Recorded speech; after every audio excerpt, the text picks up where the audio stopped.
Heyo, how's it going, everybody? Hope anyone out there who's watching this right now or at some point in the future is having themselves a fantastic day today. Welcome, welcome. My name is Relikai. We're going to be playing a video game on the internet, and tonight that video game is going to be Kamikaze Lassplanes. Yes, sir. So October is now in full swing at this point. So here's what's shaping up to be happening soon. For this week, we're gonna be playing Kamikaze Lassplanes today and Thursday. Then on Saturday, we should be having Metaphor Refantasio happening. And then here's the thing. I believe FGO and Nikke might be starting up their Halloween events soon, so if that's the case, given the fact that we just wrapped up the story so far in Genshin on Sunday, we might potentially play some Nikke on Sunday if the Halloween event is a go at that point. Then Tuesday, Neva comes out, and it has been confirmed that it is only about a 4 to 6 hour game, so just like Greece, which means it will fit pretty much perfectly into a one work week worth of streams. So we should finish that up within the week, and then we can, again, concentrate on the Halloween events for Nikke and FGO. And then we'll be playing Marinette starting the third week of October. And then from what I've found out, the Sonic Generations Shadow game is coming out at the end of October. And I want to stream that as well. So we might have to put Lassplanes on the back burner. If we're not finishing it this week, it might have to go on the back burner for a little while, just because there's so much else going on this month. What's up, Vic? Thanks for stopping in. I appreciate it. Just going over this month has been crazy for games coming out. I mean, even just new ones, because Lassplanes and Marinette, those are not new releases. They didn't just come out this month, but we've got Metaphor, then we've got Neva, and then we've got Shadow, all within a single month. And that's not even considering the fact that Silent Hill 2 Remake just came out, which I imagine all the streamers are playing at the moment. Not me, though, because I don't roll like that. I do like I said in my it's actually on my channel description. I don't chase the meta, and I don't play games for views. I play whatever the fuck I want to play. And if that means that while everyone else is being distracted with a shiny brand new remake of a beloved classic, and I'm playing some rinky-dink weird little RPG horror or RPG Maker horror game made by my favorite VTuber, who is not exactly a super big household name, then hey, that's just how we do it around here, Oh my ghoul, how's it going? Great. Are you good? I am good. Appreciate you stopping in, Kimmy. Hope you are ghoul as well. That reminds me, I need to pick up some more autumnal foodstuffs here coming up. I need to grab me some there was some pumpkin, I don't know if it was pumpkin spice. It wasn't pumpkin spice, but it was some kind of like pumpkin flavored coffee at the grocery store that was like $7 off or something like that. So I feel like I need to grab me some of that, and then I need to also grab me some, maybe this cereal, this like pumpkin spice cereal from a cereal manufacturer that I'm actually somewhat of a fan of that comes around every year or so. And I don't know, maybe some confections to celebrate and whatnot. Getting ready for the fall season. Got to get festive for the house, decorating my rooms. Gotta be a little bit of decorating. I was thinking I need to maybe set up something as like the month rolls on. Maybe put, I don't know, something like at least like you can do back there above my door, so that could be nice. And then maybe some just really basic Halloween themed overlays to just kind of put on the screen, just to, I don't know, remind everyone, yeah, it's Halloween season. It is the 8th day of Halloween, as a matter of fact, so happy 8th day of Halloween to everybody. And friend got me a lot of stuff. Grocery shopped on Starbucks, pumpkin spice drinks. Oh no. Kimmy and her friends getting their basic white girl on early this year. But you know what? Hey, far be it from me to tell you to not get your pumpkin spice whatchamahoozits. It be what it be. And if it helps you get in the festive seasonal mood, then more power to you. Pumpkin spice cereal? Yeah. Yeah, it's by this brand that I like called Three Wishes. And they're like their cereal's made out of chickpea, which is you'd think that would be kind of odd, but I mean, granted, I have completely different types of taste buds than the average person, so I don't notice it. Maybe other people would. But yeah, they have a bunch of different flavors. Oddly enough, my two favorites are just the chocolate one and then the frosted one. Honestly, frosted is my favorite. So just the boring, basic, like Frosted Flakes ass tasting version of their cereal. But I mean, you know, man, like Frosted Flakes were good, so it's fine.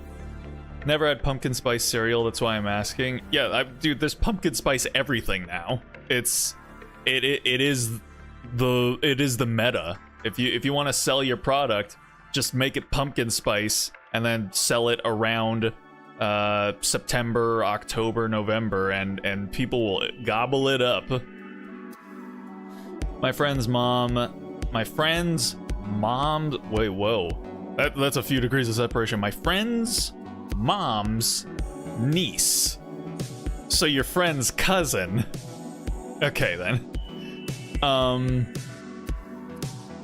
Works at Starbucks, and she's been giving a lot of my mom and friends drinks for free or a discount. Aha. Well, I mean, hey, if you've got the hookup, you know, you might as well. Exactly.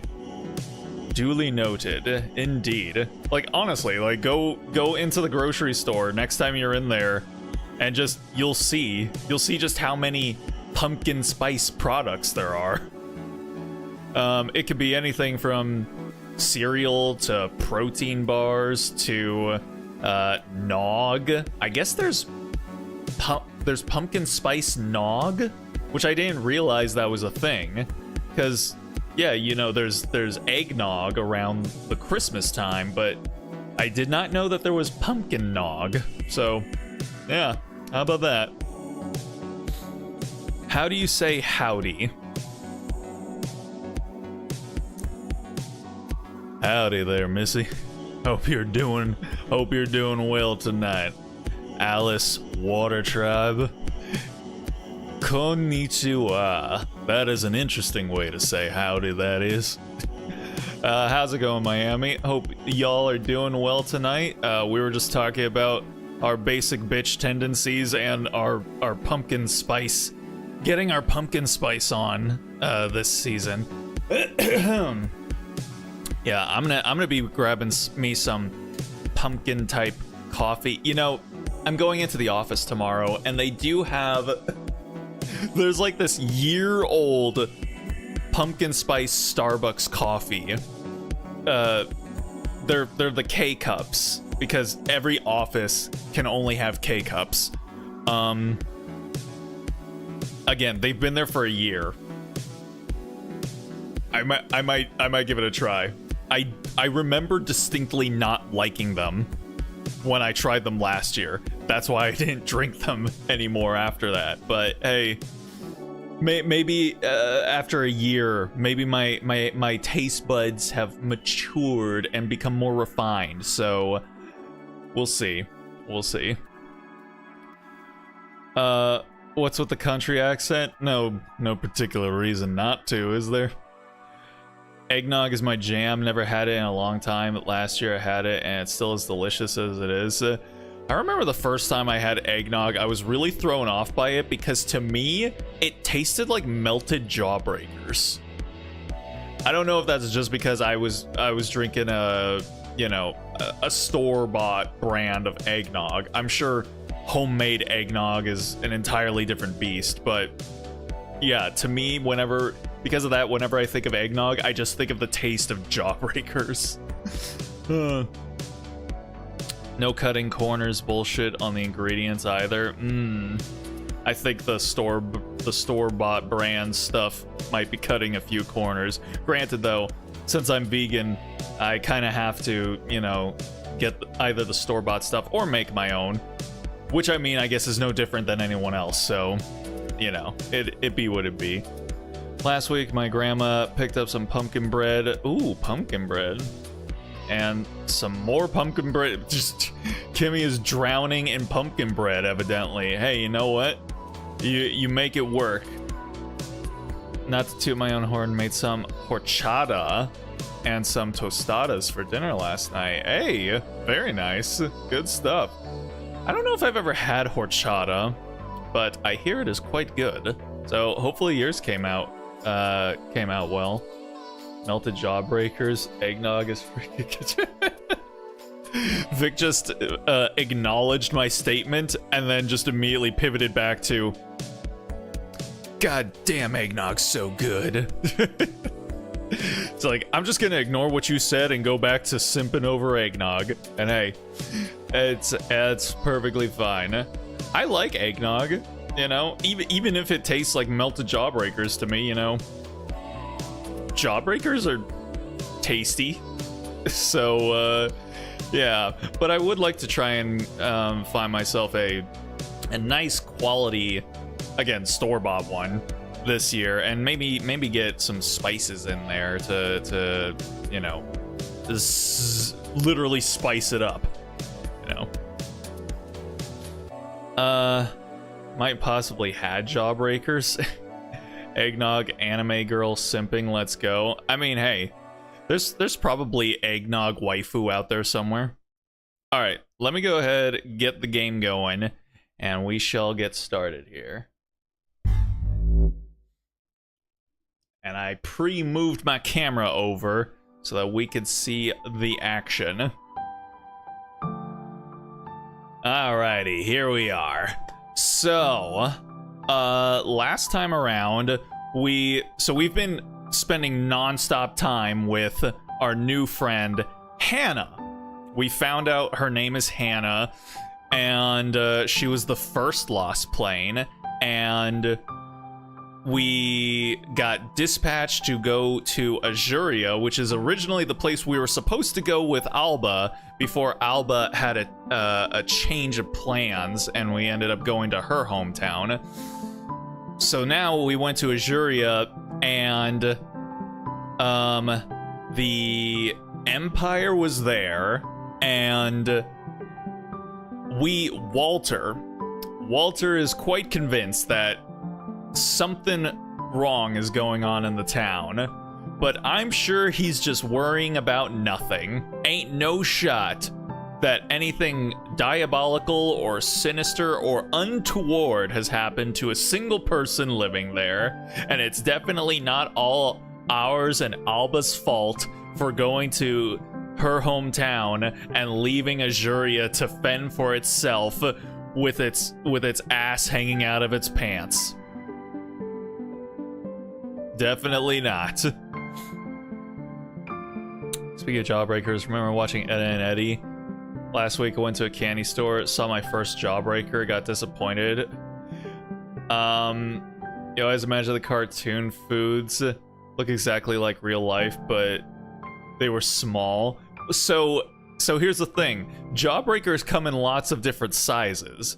The standard ones, yeah, are about like the size of, you know, like a golf ball or something like that. But I have seen ones that are about like the size of baseballs or softballs even. Which, yeah, still isn't as big as they were in Edda and Eddie, but comparatively speaking, you know, for a real life human being, it's really massive. And you can't just like stick that thing in your cheek and just, you know, go at it like that. You can with the smaller ones. You could stick them in there and just kind of like lick at them throughout the day, but no, with the big ones, because I remember there was a month when I was in maybe like 3rd or 4th grade where everyone had like Jawbreakers. It was straight up Edda and Eddie style. Everybody was into Jawbreakers for like a month. And I went and got one, and yeah, when you've got one of the larger ones, you literally just gotta like hold on to it and just lick it. Oh, simpler times. And it's cool because as you lick it and you know get through all the layers, once you get through like once you've licked through half of the Jawbreaker, you see all of the rings, all of the layers of sugar that make up a Jawbreaker. So it's a literal rainbow inside of the Jawbreaker. It looks pretty cool.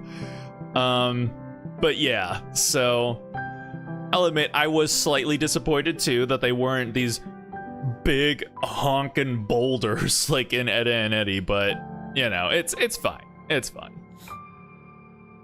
That'd be pretty rad if they made candy replica of the Jawbreaker scene in Edda and Eddie. But it's a sour Jawbreaker. Ho ho ho. I was trying to buy one for my coworker because he never really ate candy in the US. Originally he's from Korea. He's been living in the US ever since he was a preteen. Just curious to eat American candy because he's been eating Korean candy for years. Well, it's Halloween, so this would be about the time to go ahead and show him all of the... Honestly, Halloween candy is probably the best types of candy that America has to offer, so yeah, you might as well. But how's it going, Kiara? Appreciate you stopping in. Hope all is well on your end of things. We're just about to start up our game here, so let's go ahead and do that. So we finished up the shoot 'em up section last time, and we've landed on the beach, and we are going to see that there is absolutely nothing wrong. Finding a place to land on this tiny island is even harder than in Loonfell. Hannah isn't particularly helpful. I sense her rage when I head for the village. I'm forced to navigate in the dark on my own, finding a spot for us. When I touch down, a loud murmur of the waves crashing at the coast reaches my ears.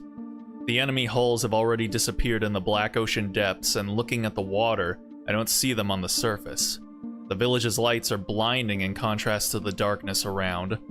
The lighthouse towering over us seems even greater from the sky. Its light is pulsing a little, as if someone inside fell asleep on the control panel, dimming it with their sudden twitches. The lost plane transforms in an instant. She hardly gives me any time to exit the cockpit and practically throws me out. I lose my balance, darting out on a grassy glade, and only regain it at the last moment. The crispy seaside air is cold. It pinches my cheeks as I fall outside. Let's go. Welcome to the family of Spooky Town. What time do the family is Spooky Town? We're on our way. We're going to Fright Nights to get scared tonight. Aha! This is Halloween. This is Halloween. Apparently someone made a Jawbreaker that weighs 27.8 pounds and a measurement of 37.25 inches. God damn. Yeah. I mean, that doesn't surprise me. It doesn't surprise me that in today's day and age where people can make literal whole channels from creating foods that only existed in cartoons. Somebody would be like, yeah, let's make the Edda and Eddie Jawbreakers, like lore accurate Edda and Eddie Jawbreakers. I should check that out, honestly. That sounds like fun. It's Guinness World Record as well. Nice. Oh, she doesn't look very happy with us. Brandenburg stands over me, eyes still glowing from the hurried transformation. Ooh, hot. Her hair is a mess, face contorted in anger. She doesn't waste time to pull herself together after what happened up there. Damn it! How dare you bring me here against my will? It's our duty to ensure the area is secure. It can't be done from the sky. Why the hell would any Empire soldiers hide in the village? We didn't see any equipment from above. We took down all their planes. They would be stranded here with no way of going back or moving forward. Better safe than sorry. Bro, like, I think in this situation you might need to come with something a little bit stronger than better to have it and not need it than to need it and not have it. Objection. On the contrary, this is stupid. I let out a heavy sigh, watching her furiously fix her hair. A shadow of guilt crosses my mind. Maybe I really forced her to land for nothing. Maybe we should return to Sky Fortress like she wishes to. Is it gonna make me choose again? I shake my head at my own thoughts. Considering the scale of the trouble I recently got away with, stopping by the island seems minor. Nope. Alright. Especially that Brandenburg doesn't have any convincing arguments than no because I say so. Yeah. The tried and true because. Amazon does have a huge Jawbreaker brand called Mega Bruiser. Ooh. That's a pretty good name for a Jawbreaker brand, not gonna lie. Her reluctance to come here seems extremely irrational. Strange. I never had her for the irrational type. We lock eyes for a long while, allowing thick silence to fall between us. That's not the only thick thing between us. The glow slowly disappears from her gaze, leaving emotions I can't decipher. As usual. There are times when Hannah seems so close, like someone I've known for ages, someone I can sometimes understand without words. But definitely, more often than not, I can't even predict if she'll agree with me or turn on her heel and leave. Our game in the hangar or the breakfast on the balcony made this fact fade in my mind. See a bunch of people try to make the Nako from Kim Possible. Yeah. Normally there's a lot of YouTube videos of people recreating cartoon food recipes. Bro, the voice actors for Ron and Kim literally made a Nako. So, to me, that's the definitive one. But now I'm painfully reminded of it. You know what's the lamest one I've seen though? People making the spaghetti tacos from iCarly. You just put spaghetti into a hard shell taco shell. There's not much to it, man. How do you make a whole ass video out of that? Ones in Ed and Eddie were basically Mega Bruiser Jawbreakers, and it's the size of someone's palm. Yeah, that's about what I remember from when I was a kid. I just want Cookie Cat and maybe the candy from Jimmy Neutron, the purple. Oh, those things. Yeah. Lots of people have made Cookie Cat. Babish has made Cookie Cat. I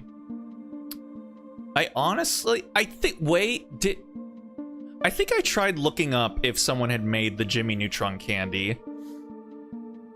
I can't remember if I found anything though. Honestly, I kind of want to look at that now too, like afterwards. Spaghetti tacos. Yeah, you never watched iCarly? Yeah, because here's the thing. It was a Dan Schneider production, which all my homies hate Dan Schneider, but he basically had the same dumb, stupid, watered down Friends-esque sense of humor for all of his shows. And so it was always just this is a all random thing, so whoa whoa. So it's like spaghetti taco, that doesn't make sense. So yeah, it was, but it was supposed to be funny because it's like you don't put spaghetti in a taco. But yeah, like kids remember that. They remember spaghetti taco. Whoa. So people make YouTube videos out of it. Poor Italians had to witness such culinary disaster. Never was a Nickelodeon watcher back then. I was more into Cartoon Network. You watched some Nickelodeon. I mean, you watched like SpongeBob and Fairly Odd Parents. Come on. And Avatar. You know. But I mean the live action sitcom stuff, you know, that's kind of like a separate brand of Nickelodeon than the cartoons, like again, Avatar and Rugrats and Jimmy Neutron and all that sort of stuff. Watch a little bit about Discovery Kids, Animal Planet. That's a weird one to come out of the gate swinging with. Watch PBS Kids, but I don't talk about PBS Kids like that no more. I mean, I was gonna say there's not a ton of reasons for adults to be talking about PBS Kids, but then by that standard, there's not a lot of reasons for adults to be talking about any cartoons, so you know, it's fine. It's fine. Talk about Arthur, talk about Dragon Tales, talk about what else was on there? Maggie and the Ferocious Beast? No, I think that was Nick Jr. That was Nick Jr. I think Blue's Clues was also Nick Jr. Was Dora also Nick Jr.? I think it was. Wow. Nick Jr. was actually pretty stacked. PBS. That was Arthur, Dragon Tales, Franklin? Little Bear? No, Little Bear was also Nick Jr. Was Franklin also Nick Jr.? Huh. I know there were more shows than just Dragon Tales and Zaboomafoo? Yo? Or was that? Dang. I'm just going down this memory I was gonna say dragon hole. You know what? Yeah, fine. This memory dragon hole of kids shows that I used to watch. Y'all are distracting me. Not Avatar, but maybe once in a while with SpongeBob and Fairly Odd Parents. Man, you never watched Avatar? God damn, Vic. You're one of those Johnny-come-lately Netflix Avatar watchers. The casuals. Adori, she was Nick Jr. Dora? She was Nick Jr. It's one of the OG preschool shows next to Blue's Clues. The original, not the reboot. Indeed. I'm gonna commit to this. Never saw the original Avatar series. Never seen Adventure Time. God damn. Those are both pretty sizable L's, Miami. You'll have to fix that one of these days. Hey, what's up, Kai-san? It's been a while. Hope all is well with you. Appreciate you stopping in. We're supposed to be getting through Kamikaze Lassplanes right now, but instead we're talking about old cartoon shows. Never into Avatar. Sorry to break your bubbles, man. Damn. God dang.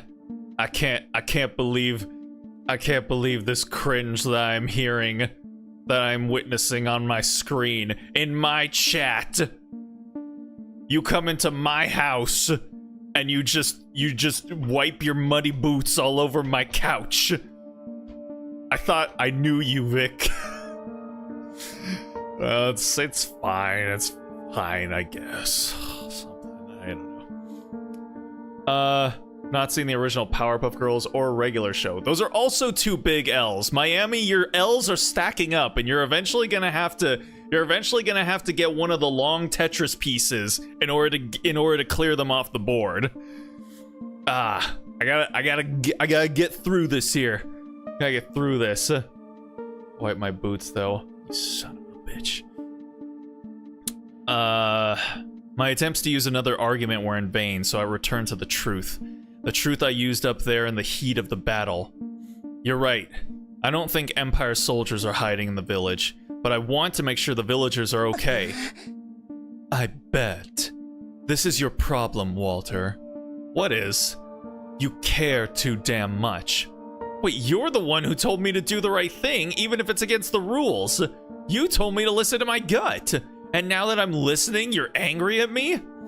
She averts her eyes, which tells me I'm right. And she doesn't have a response to my words. Silence surprises me. Since the first time we talked, Brandenburg always had an answer already, no matter what I said. Meanwhile, the girl standing before me crosses her arms and bites her lip, avoiding my eyes like the plague. She's just like pouting now. Anger escapes her gaze, leaving barely smoldering coals. They remind me of the emotions lying dormant deep inside her, the ones my words can add fuel to again. But for now, she lets them snuff. Her arms fall lightly, air escapes her lips as if in surrender. She looks at the lighthouse, frowning. I notice unease in the cocktail of emotions in her expression. More my type of writing there. I stand on the edge of our improvised landing field. There's maybe 3 meters to a well-trodden trail leading to the village. But Brandenburg stays behind, not even a step closer to Azuria. She's stubbornly standing on the spot of her transformation, as if she's still hoping to persuade me to return. Or as if she's afraid I'll take even the smallest step as a victory. I know you care too. Oh, come on. You think I can't see you're lying to my face? You know nothing about me. You're right. I don't. Because you're not telling me anything ever. That's why... Huh? A distant, joyful cheer cuts the air. I hear its echo, bouncing off the buildings in the village it's coming from. I jump, hearing the sounds of human life. Did you hear that? I turn my eyes to the village and the lighthouse over us. Relief floods my heart again. Although Azuria seemed abandoned from above, there are clearly people here. They must have hidden when they saw the enemy coming. Are they now leaving their hideouts and celebrating no enemy units in the skies? I'm sure they are. Avoid the 2016 one, it's super cringe. Oh, the Powerpuff Girls? Yeah, don't watch that. The intro to the 2016 Powerpuff Girls slaps. But, yeah. So like watch the intro and then do something else. Oh boy. I'm the only person in chat that did watch 2003 Teen Titans. No, you're not. 2003. No shot. No shot. Teen Titans came out in 2003. No wait, it had to have. I was in middle school when it came out. Oh my god. 2003. Oh god. I'm so fucking old. Oh my god. But no, like pretty much everyone watched Teen Titans. Unless you're below the age of 23.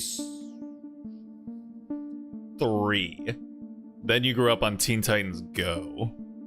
Which, to be fair, by all measurements, for what it is, it seems to be good, you know? And I've even seen some jokes from, like, specifically the movie at least, that are actually pretty funny. You know, there was like, because the Teen Titans Go movie is all about Robin wanting to have his own movie, like all the other big name superheroes like Superman and Batman and Wonder Woman and all that sort of stuff. And he's in a movie theater and he's thinking, he sees this trailer starting up that looks like it's for a Batman-like movie, and he thinks it's a trailer for his movie. He's like, oh my god, here it is, here it comes, it's finally my time. And then it does the title drop, and it's like, Batmobile, the movie. And Cyborg's like, oh man, they did the car before they did you, man. Oh, that's rough, buddy, that's rough. I'm like, okay, That's funny. Like, come on, man.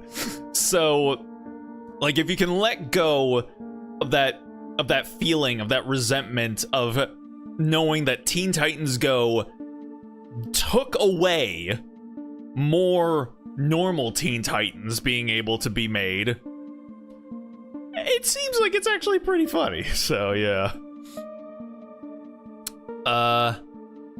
Dang, this family is having a messy dinner. He's the uncle who's disappointed with his family and his nieces and nephews not being perfect enough. No, Vic would be the like the older brother in this scenario, and I'm disappointed in him for a completely different type of reason. They can make limited time Jawbreakers ice cream with Jawbreaker chunks. Jawbreaker chunks in ice cream? You can't eat those. You can't just stick ice. You can't stick chunks of Jawbreaker into ice cream, man. It ain't Powerpuff Girls Z. Powerpuff Girls Z was. It was what it was, you know. It was like a Saturday morning magical girl show, which. If you translated what Powerpuff Girls in America was to what it would be in Japan, that's what it would be. Powerpuff Girls was a Saturday morning Hanna-Barbera-esque throwback cartoon for kids. So if you translate that over to Japanese, it would be a magical girl show with a monster of the week type of deal.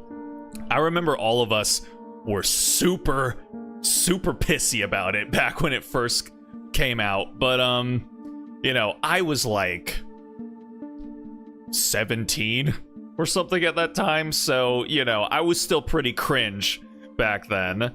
Now I've grown up, I've matured, I've cooled off, and I realize like it's fine, man. It's not the American show, but it's fine. It's whatever, bro. Caught the episode of 2016 PPG where they turn into some animals and was cringing the whole episode. I never watched the other episodes. Very nice. They also took away Miss Keen's titties, which is just plain rude. Like, bro, come on, man. Don't do Miss Keen like that. She's already working in a job that she is overqualified for and absolutely killing it. Just don't do that to her, man. Remember the joke about Slade being similar to Deadpool? I do kind of remember that. I haven't actually seen the Teen Titans Go movie. I've just seen like bits and snippets from it, but I can vaguely recall Slade talking about like maybe him being compared to Deadpool in that way. Deadpool's a parody of Deathstroke. There's always jokes about as well. Yeah.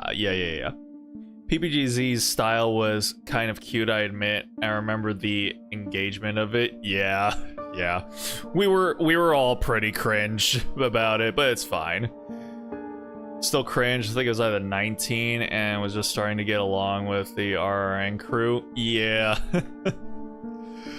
Yeah, I think we all kind of hated on it. Maybe Andy was kind of into it, or was at least old enough to where they were like,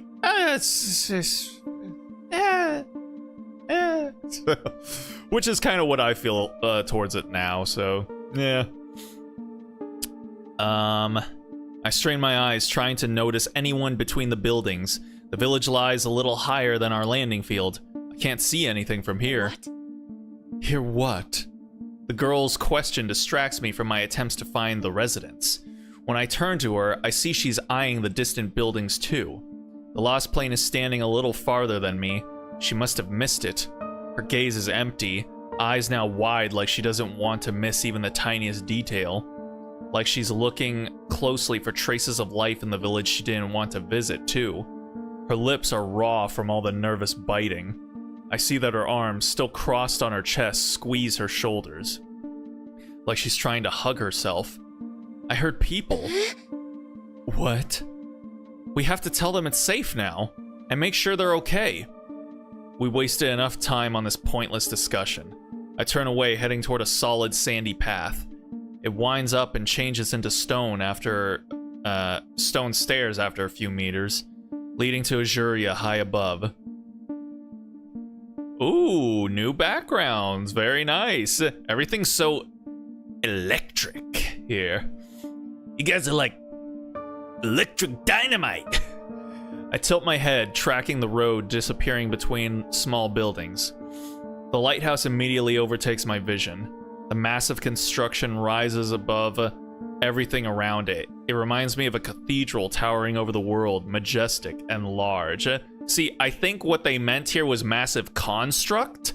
So again, more ESL coming through on the script. Its light is hypnotizing. It catches my eyes and won't let go. I'm feeling happy, which is a big deal for me. The cold glow seems otherworldly. Wait. The Lassplanes' voice interrupts my trance, drawing my attention. Oh, she doesn't look too happy. To my surprise, she's standing a step closer than the last time I checked, like she's willing to follow me. But a new emotion flickers on her face, something I've never seen her show before. Fear. Void of rage, her blue irises are now empty. Enough talking. If you want to stay here, be my guest. I'll be back in just a few minutes. It's not a big deal. Please wait. You don't have to go. Stop it. Wait! I freeze, watching her fight an inner battle. She wins and lets her arms fall. Oh, we're observing her physique, apparently now. It is nice. She lets one hand hang along the body, but the other is reaching for me. I stare at it for a while, baffled. I blink a few times. I don't understand what she wants. I'll go, but I need you to hold my hand. Aww. It's kind of cute, I'm not gonna lie. Huh? I'm so shocked I forget the village behind my back. I eye her silhouette. Hand holding, but we're not even married yet. Just saw the trailer for the 2016 version. Didn't know nothing about it until everyone online was talking mess about it. You don't need to know more than any of that. Must have been the unicorn episode controversy that was going on back then. The Jared self-insert was hilarious because people were ripping on the character who was a self-insert. I do remember that. Yeah, it was mostly that, and yeah, I remember twerking.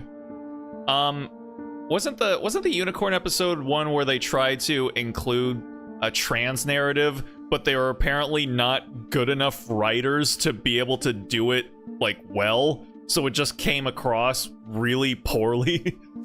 That's about what I remember. What's the most popular anime opening? Cruel Angel's Thesis from Neon Genesis Evangelion. They removed Cerebellum for some bullshit reason. Oh yeah, cause she was too sexy in the original show, and that means she was being demeaned, despite the fact that she was literally the actual one running the city, cause the mayor is a stupid idiot, and their whole dynamic was the fact that he's the face and the figurehead and he gets all of the power and the glory, but she's the one that actually does all the work to ensure that the city is able to run efficiently and doesn't just fall into complete disarray. Yeah. Cameraman needs a raise. Yes. People got the unicorn episode as transgenders, and the unicorn transforming into a monster was what caused the controversy as well. Yeah, so it sounds like instead they might have not meant it to be a trans allegory, but it was really, really difficult not to view it as one. And so they just didn't have the foresight to realize that this may come across in a particular type of way. Her body is stiff from tension. Concern hides in her eyes. Hannah Brandenburg, the first and legendary Lost Plane, wants me to hold her hand. Am I dreaming? Or is it a trick? Will she drag me back to Sky Fortress if I take her hand? What now? I'm scared. Take my hand, please. Don't make me ask again. Is she scared? What? What? Why would we say... What? This has to be the most easiest choice to make. Like, why would we say, I don't believe that? This is... She's literally saying, I'll come with you. We'll go do what you want to do. I just need you to hold my hand. What, like, on the vague notion that she might just grab us and, I don't know, transform around us and then fly off? That's stupid. That's stupid, man. I look around. Apart from the lighthouse, the darkness holds the surroundings in its grip. The sound of the waves is loud. It reminds me of our game of two truths and a lie. The Lost Plane can't swim. We're on an island. Maybe that's what she's afraid of. Even seemingly dauntless people have their fears, rational or not. I turn my back on the glowing lighthouse and face the Lost Plane. Approaching her, I close the distance between us. Blonde strands of hair float in the wind, framing her face. From up close, I see her outstretched hand is slightly trembling. When I try to swallow, suddenly my throat becomes dry. Easier said than done.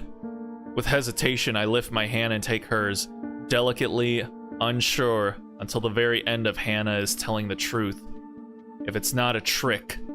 A pale scar gleams on her skin, reflecting the moonlight. I open my mouth to say something, carefully holding her hand when she squeezes mine reassuringly. My heart leaps. I feel I'm turning red. The girl locks her fingers with mine. Determination grows in her eyes. She nods, frowning, but I can see the flush on her cheeks too. Aw yeah, we in, boys. The writers just sucked in general, honestly. That's the whole vibe that I seem to get from the 2016 Powerpuff Girls. Together we turn to the village and slowly step on the dirt path. I'm as tense as a string, feeling her hand on mine. We've just finished our mission. We're two soldiers on active duty. Our task is now to make sure the residents of Azuria are safe and sound. But I'm holding her hand. Oh dear! Oh dear. Oh my stars in heaven, I appear to have the vapors. Oh, Jesus, guy, come on, man. Walter, stop being such a fucking virgin.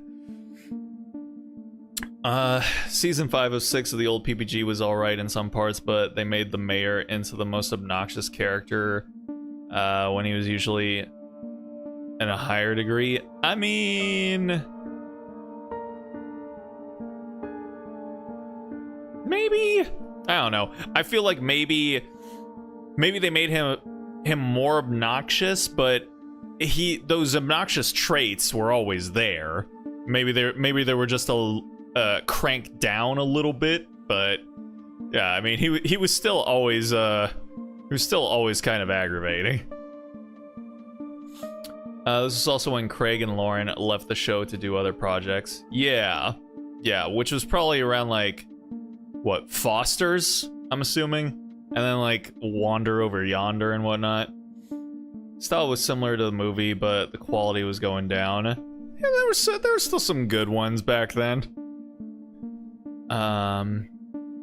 We look like a couple taking a walk under the moonlight. Bro, you think that people might be in trouble. Can you, again, please stop acting like such a virgin? The realization makes my uniform feel too thick. Hot. I'm boiling in it. I dared a glimpse at the blonde when we reach the stone stairs. Her hair partially covers her face. She lowers her head. I feel like she's doing everything just to avoid looking at me. Her cheeks are completely red. If she's uncomfortable, why did she suggest it? Ugh. I pull my hand, trying to let her go and savor the embarrassment, but she only squeezes harder. She won't let me take it, even if I want to, for her own good. Oh my god, my guy, please. A lump grows in my throat. I say nothing. In the cool air of Azuria, her hand is hot and warms mine. We head to the village to look for its residents. Together. It was hit and miss in season 5 and 6, so I agree to that. Yeah. Stone stairs lead us to Azuria's main street. It's quiet, as in a deep slumber. Only the village's illuminated windows suggest otherwise. Turns out the joyful cheer I heard from our landing spot wasn't a sign of celebration. Actually, it wasn't a sign of anything. When we finally enter the village, I don't see anyone who could have let it out, or anyone else for that matter. My body is tense, as if preparing for something about to happen. Something bad. But it could just as well be caused by the Lassplane holding her hand in mine. In any other circumstances, walking side by side and holding hands would evoke completely different emotions. But now my attention is elsewhere. Not only mine, the Lassplane I'm with is pale as a ghost. Her fingers clutch mine so tightly, I'm not sure if it would make any difference if I let go. Together we enter the silent village in search of the signs of life I heard on the landing field. Weird, I don't see anyone. Ooh, kinda spooky. Which, hey, is perfect for spooky month. Hey, it's almost like it was all according to Keikaku. I swear I heard something. It's so quiet. It's so quiet here my words ring out like a gunshot. Even I shudder at the sound of my voice. The Lassplane at my side gazes at the houses we pass. Although her head is turned away from me, when the moonlight illuminates her face, I can see fear written all over it. Must have been the wind. Maybe, but why is no one here? The village is intact. It doesn't look like the Empire targeted civilian buildings. And yet, there's nothing. Not even bodies. Huh? Would you prefer bodies lying around? Of course not, but something's not adding up here. Our steps clatter on the stone pavement. Emptiness is ringing in my ears. I wouldn't want to find bodies here, but at least I could understand it. As soon as we got here, it became clear the Empire had been controlling the area for some time. Back in the sky, my gut was telling me the worst already happened. I was expecting a bloody slaughter down here. Instead, we're the only ones here. Not a single soul in sight, dead or alive. At the same time, there's no signs of battle. No broken windows, no bullet shells on the ground. No charred walls or roofs pierced by falling missiles. Roofs, not roofs. Nothing. Nothing at all. Nothing at all. Nothing at all! The gardens are in an impeccable condition. The windows are all in one piece with curtains neatly covering some of them. I look over toys scattered around at some doors. Children's dolls arranged on wooden chairs, attending some make-believe tea parties. Laundry hung to dry flutter loudly in one of the gardens. Half the clothesline is empty. I can see the rest of the clothes in a bucket on the ground. It looks dark, wet, like someone stopped hanging the clothes midway. Where have they gone? Looks like everyone just up and left, abandoning what they were doing in the middle of it. I don't see any traces of a battle. The island is small. Where could they go? Perhaps they evacuated to the mainland before the Empire even came here. Lots of people did after Loon fell. Yeah, that's true. When the news of the Vale's instability reached the civilians with our help, throngs of people rushed for the capital, as far from the shore as possible.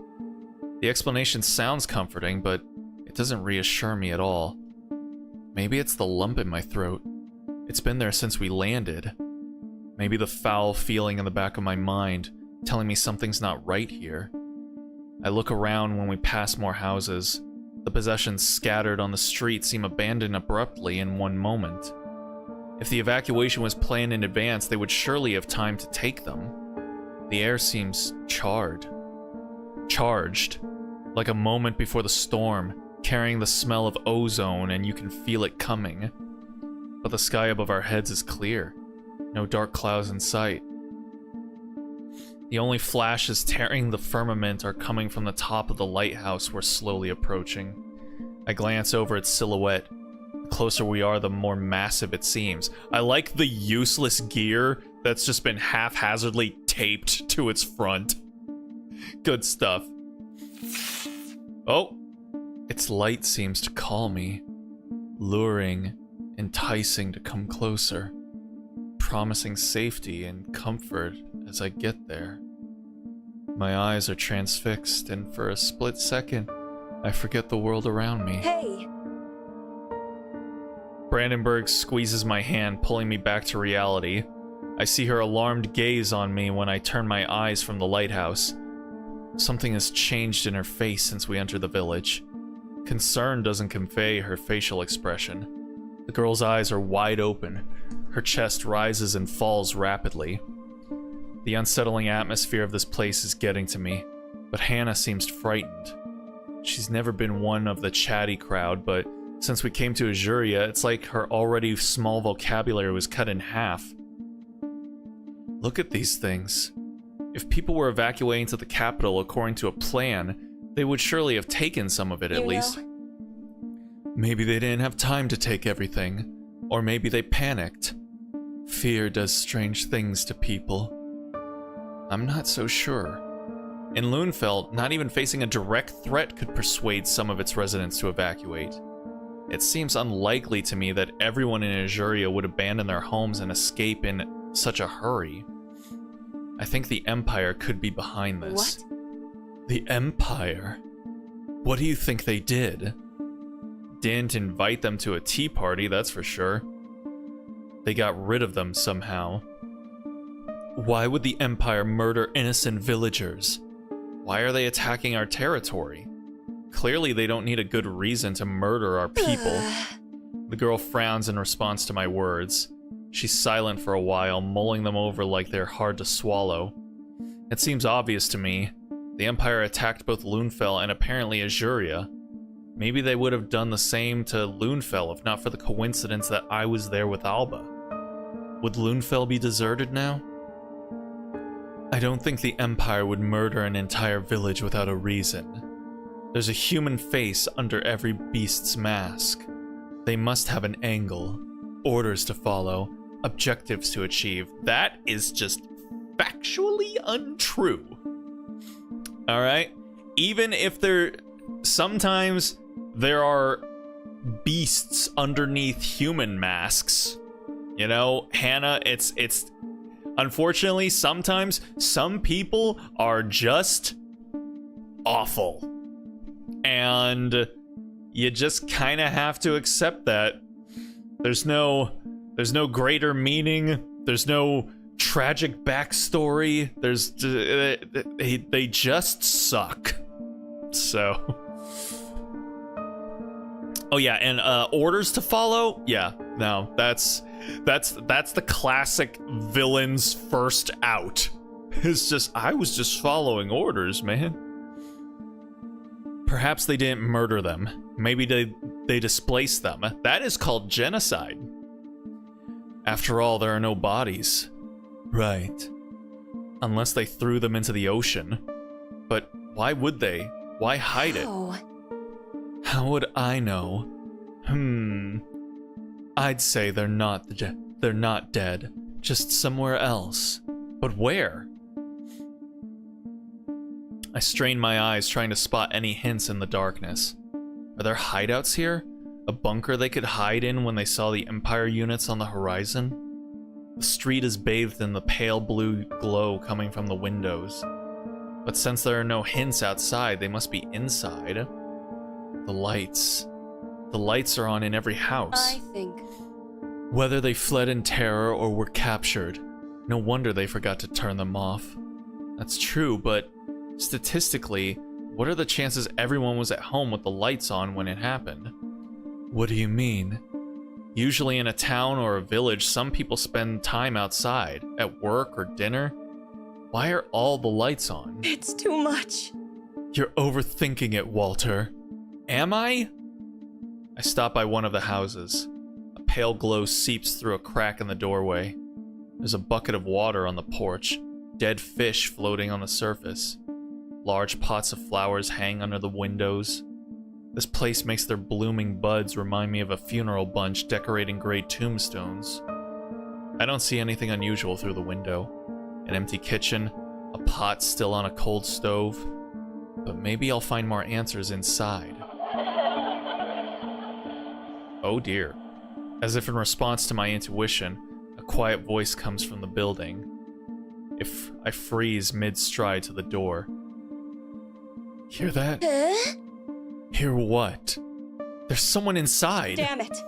It's no longer funny, Walter. Listen! I stay still like the tiniest movement could drown out the words with a rustle. But the sound doesn't repeat itself.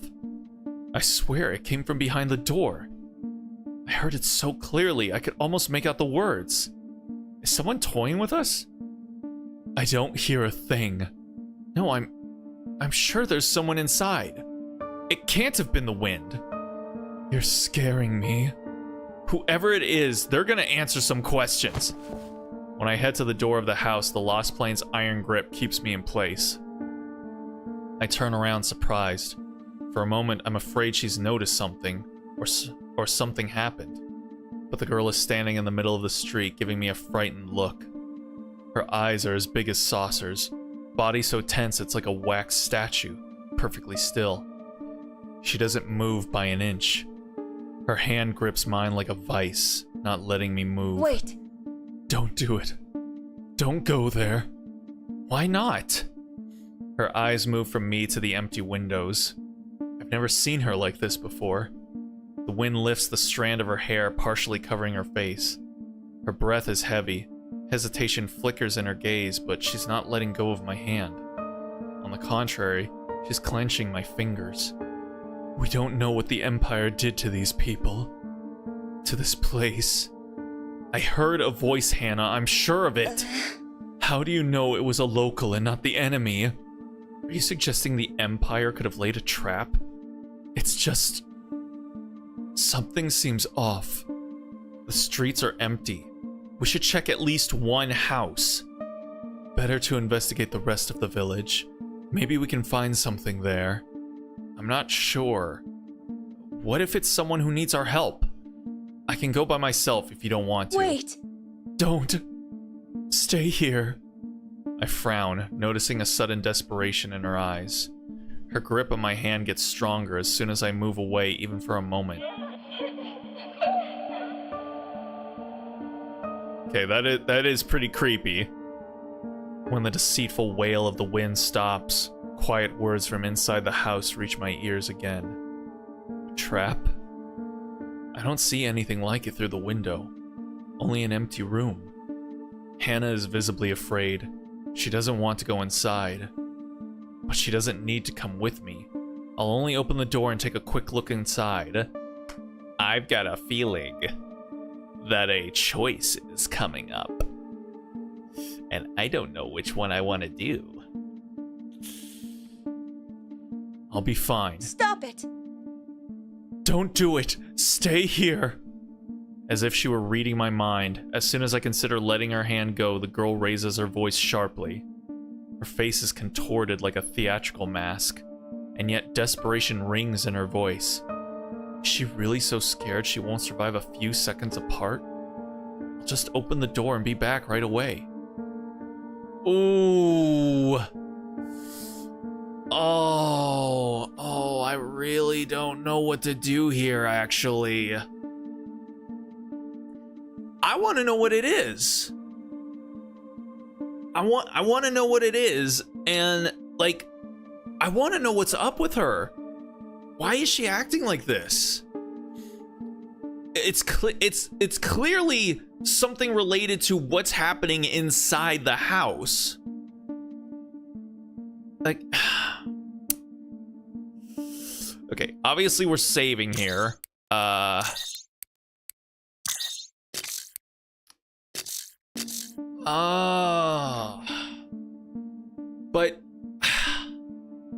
she's really scared.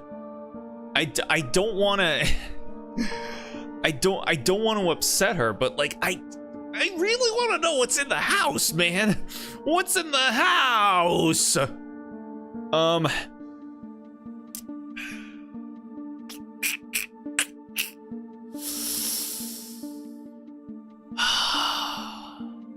Okay.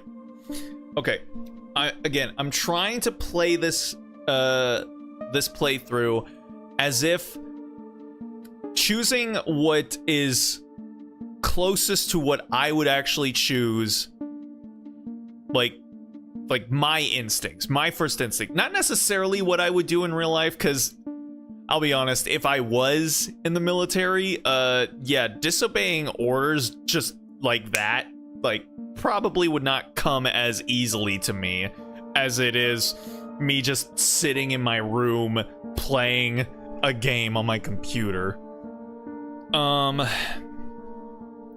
But you know, it's my gamer instincts that we're going with here instead. So my instinct is that I don't want to upset her. She's clearly very emotionally unstable right now, and which is very out of character for her, and so it has to be for a good reason. And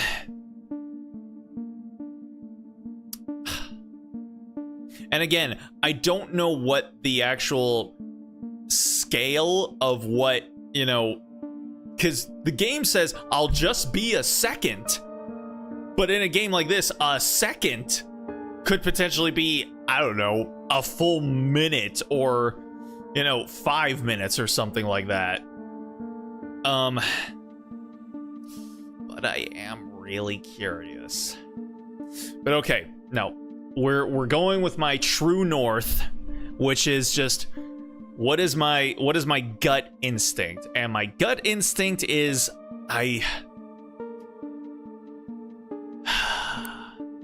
want to say we'll check the rest of the village, because she already had to, you know,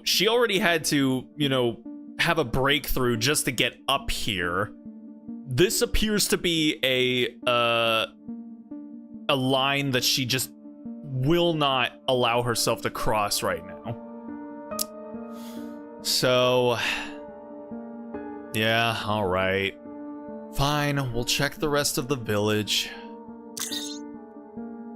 I hesitantly turned my eyes from the door. I heard the noise behind. Maybe Hannah is right. Maybe there's nothing good inside. As soon as I made a step toward the door, a chill went down my spine. There's something wrong about this place. There's something wrong about it all. I feel there's some kind of energy floating in the air. My stomach churns when I feel its touch on my heart. You're right. Let's check out the rest of the village. I returned to her, tightening my grip on her fingers. Contrary to expectations, I don't see relief in her eyes when I agree. Her face is frozen. She barely nods before we carry on.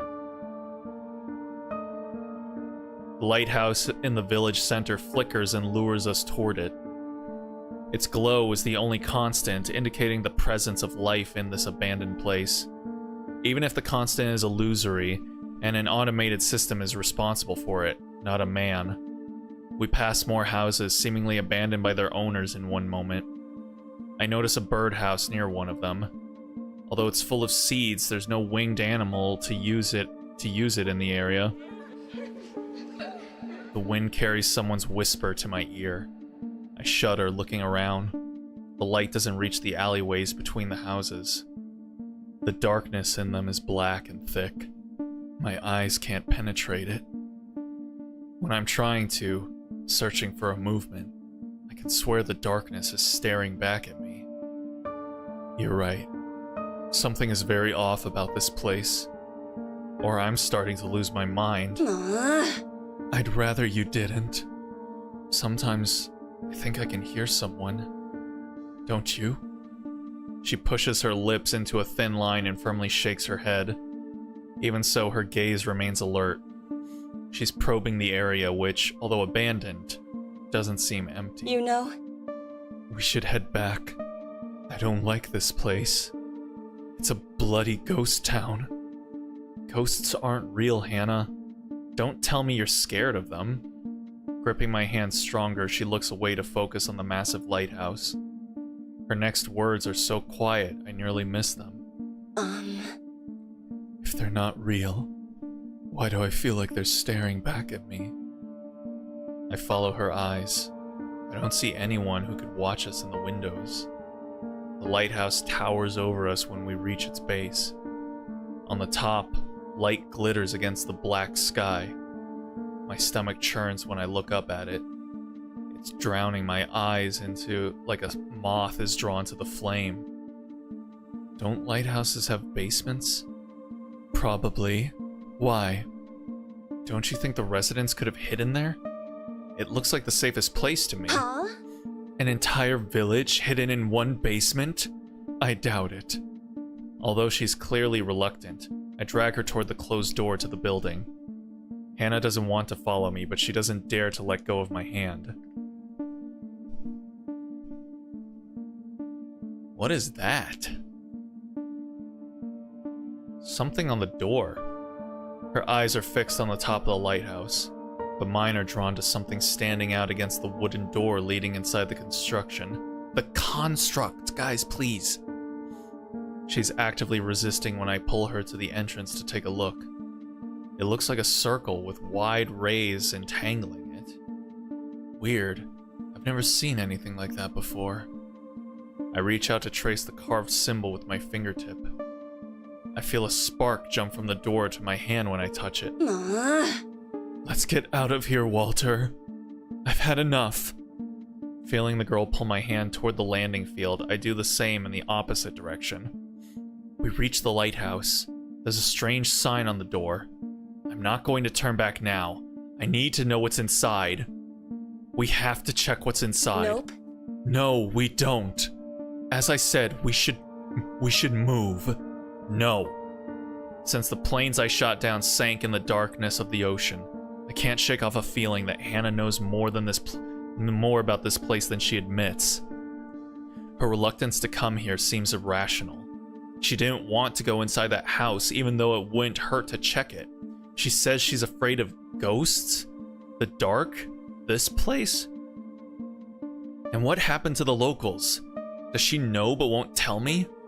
My gaze falls on our interlaced fingers. And this hand holding... It's also bloody weird. This place is bloody weird. Oh my god. Okay, hold on. Whoopsie daisy. Okay. I'll go alone. Tell me the truth. Okay.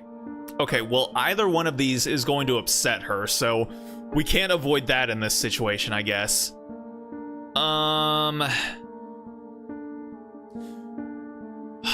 Would she tell us the truth? I honestly don't know if she would. And I want answers at this point, man. Should I go alone?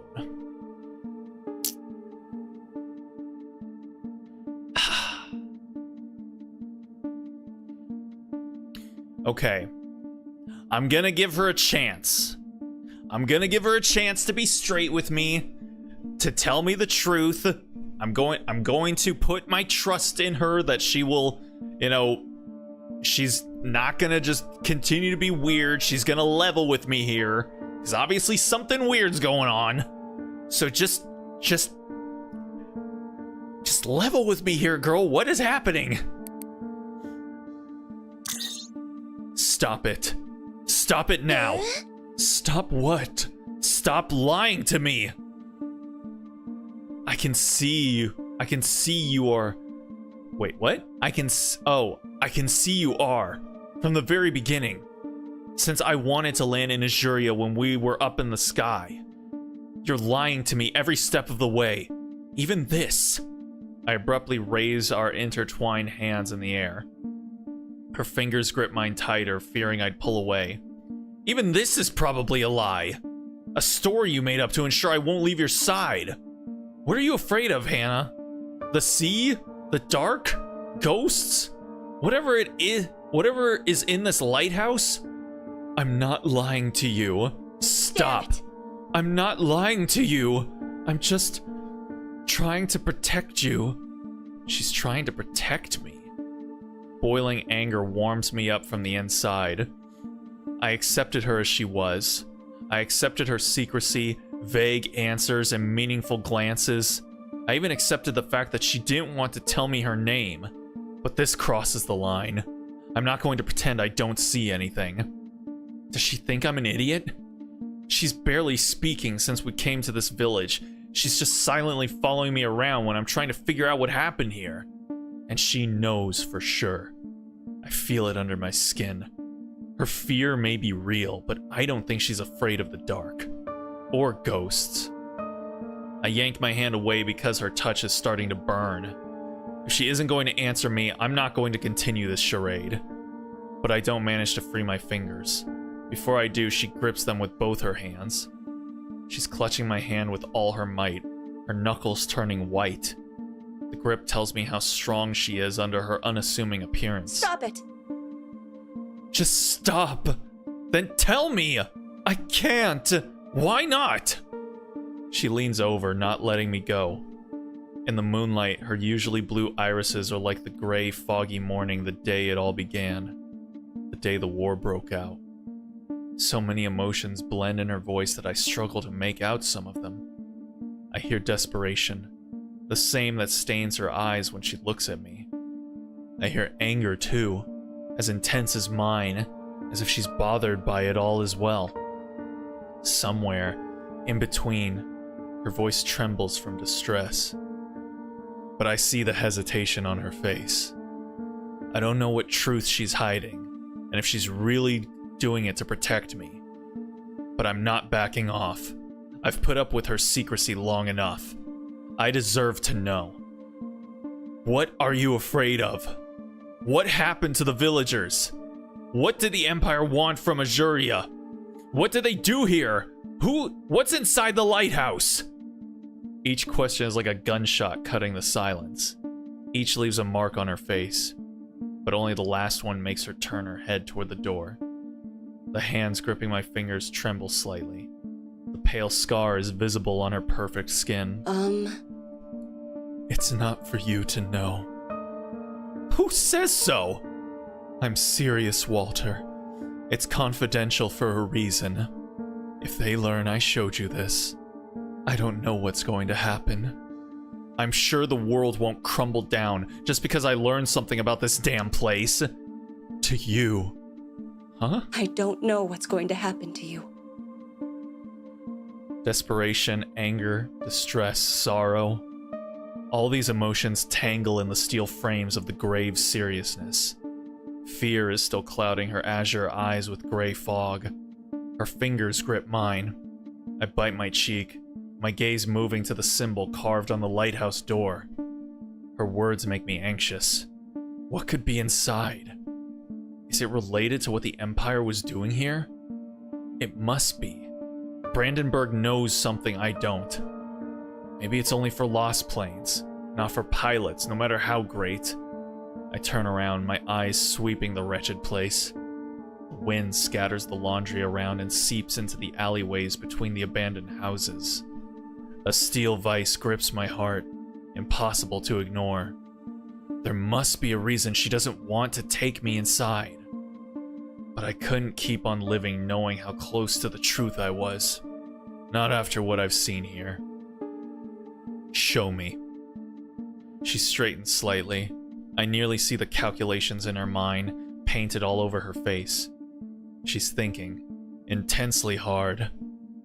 Maybe like I often do, she's weighing the pros and cons. But... HQ must not know you saw this. They won't. Nobody can know. I swear I won't tell anyone. We're going to have an opportunity to tell Alba, aren't we? Oh boy. A split second. Only this much hesitation is left in the lost plane holding my hand. She nods lightly, formally. Her face is tensed when she turns away and heads towards the entrance. Still holding my hand, she pushes the wooden door and drags me inside. Oh boy. Inside the lighthouse is a small room with a spiral staircase. One side leads upstairs so that engineers can inspect equipment and operate the reflector. The other leads downstairs to the basement. Somewhere from deep below the ground comes a bright blue glow, painting the stone stairs with pale reflections. The lost plane is quiet when she leads me down. The staircase is narrow. It's hard to descend and hold hands at the same time. And yet she's not letting go, stubbornly squeezing my fingers.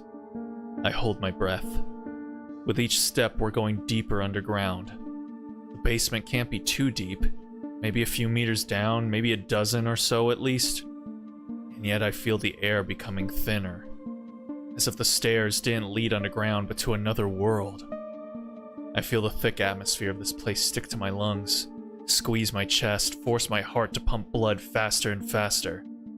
Shadows are dancing in the corner of my eye, only to disappear as soon as I try to focus on them. Like ghosts, the inhabitants of the reality I'm entering. The lost plane moves with lightness. I could swear even her hair is floating as if hit by a gust of wind. I follow her sluggishly. I don't feel even the slightest whiff of fresh air. It's the opposite. My head gets light as if I'm deprived of oxygen. I don't know how many symptoms are figments of my imagination and how many are the reality. It's all surreal. Like a scene from a dream, its details fading in the morning. Only a hazy outline of the forgotten realm and the feelings that accompanied it are left. We're here. We've been walking for so long that I don't even realize when we reach the end. Coming down 100 steps of a spiral staircase can make me dizzy. My body staggers dangerously on the last step, losing balance. She grabs my shoulder, helping me stand straight. Even in this eerie place, I feel my face redden from shame. The girl is smaller than me, and she needs to help me stay on my feet because I was defeated by stairs. I'm embarrassed. The short sensation is quickly gone when I raise my head to look around the place we're in. Uh-huh. It's not a basement. We ended up in a large chamber. Darkness envelops its borders, hiding the walls and ceiling from me.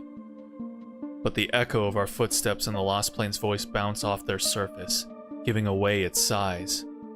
The chamber itself is nothing special, but my gaze immediately falls on the center. This is... You know? The light. A massive crystal formation is much taller than me. It fills the heart of a large cave hidden deep underground. I see. So I'm wondering if Lundfell also has this tucked away somewhere underground, and they operate like poles for the veil. So, you know, both of them combined make it so that the veil works. And yeah. So then maybe Lundfell's was actually destroyed, and that's why they were able to get through the veil in the first place, and the reason why they don't send supplies anymore. Well, no, we already figured out that they were sending supplies because Alba was from there.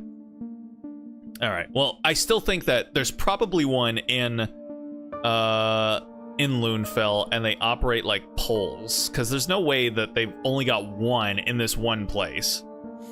And it would explain why the Empire attacked Lundfell in the first place. Sharp tips and smooth walls remind me of rough diamonds, stuck together by a whimsical force of nature. Only the wiring leading from it suggests I found some kind of a device and not a typical deposit of a valuable mineral. It has a purpose. It emits a familiar blue glow, but it seems suppressed somehow. It's not even half as powerful as the crystals powering the watchtowers around Sky Fortress.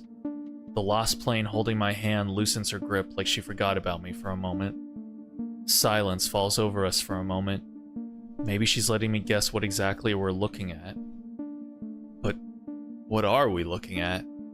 A great deposit of light crystals hidden under a lighthouse for some purpose. My gaze follows the wiring leading from the platform. They seem to power something. I mean, they would if they were fully charged. In a way, it surprises me the most. I've never seen a depleted source of the light before. I was dead sure the light can't be depleted, or at least not by so conventional devices like a lighthouse and an energy network in a small village.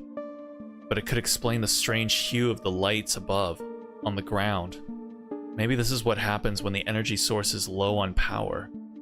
My analytical mind is starting to connect the dots with hypothetical formulas when the girl at my side moves slightly, as if to remind me of her presence. It's a watchtower. Wait, huh? She just said it was the light. I was expecting everything. A generator supplying the village, an underground warehouse, but not this. A watchtower, hidden under the ground? I'm trying to remember everything I know about them. Small light-fueled towers have been created at the same time as the Veil. Their only function is to sustain the barrier protecting us from the outside world. I can see a few from my window in Sky Fortress. They proudly shine on the sky with banners of the kingdom displayed on them. They flicker with the same pale blue light. But watchtowers float in the sky. That's what we learn at school. They're teaching you lies for the safety of the kingdom. You're now looking at the real watchtower. The ones you see in the sky are only empty decorations that have nothing to do with the Veil. But why? Why would you build decoy watchtowers? So that they won't get shot down or stolen by enemies? Walter, you were just trying to go on about your analytical brain. So think, Walter, think! So that the enemy won't know the location of the real ones. Yeah. I snort under my breath, aware of the irony. She smiles faintly. Mirthlessly? You mean mirthlessly. More ESL. Hell yeah, textbook lies. Hell yeah, public school selective education. Well, that's more real life. In this instance, they're just straight up telling lies. State-sponsored falsehoods, yay! As if my conspiracy theorist mom needs any more fuel to be added to her fire. At least that was the goal. So this is a real watchtower. I don't know what I was expecting.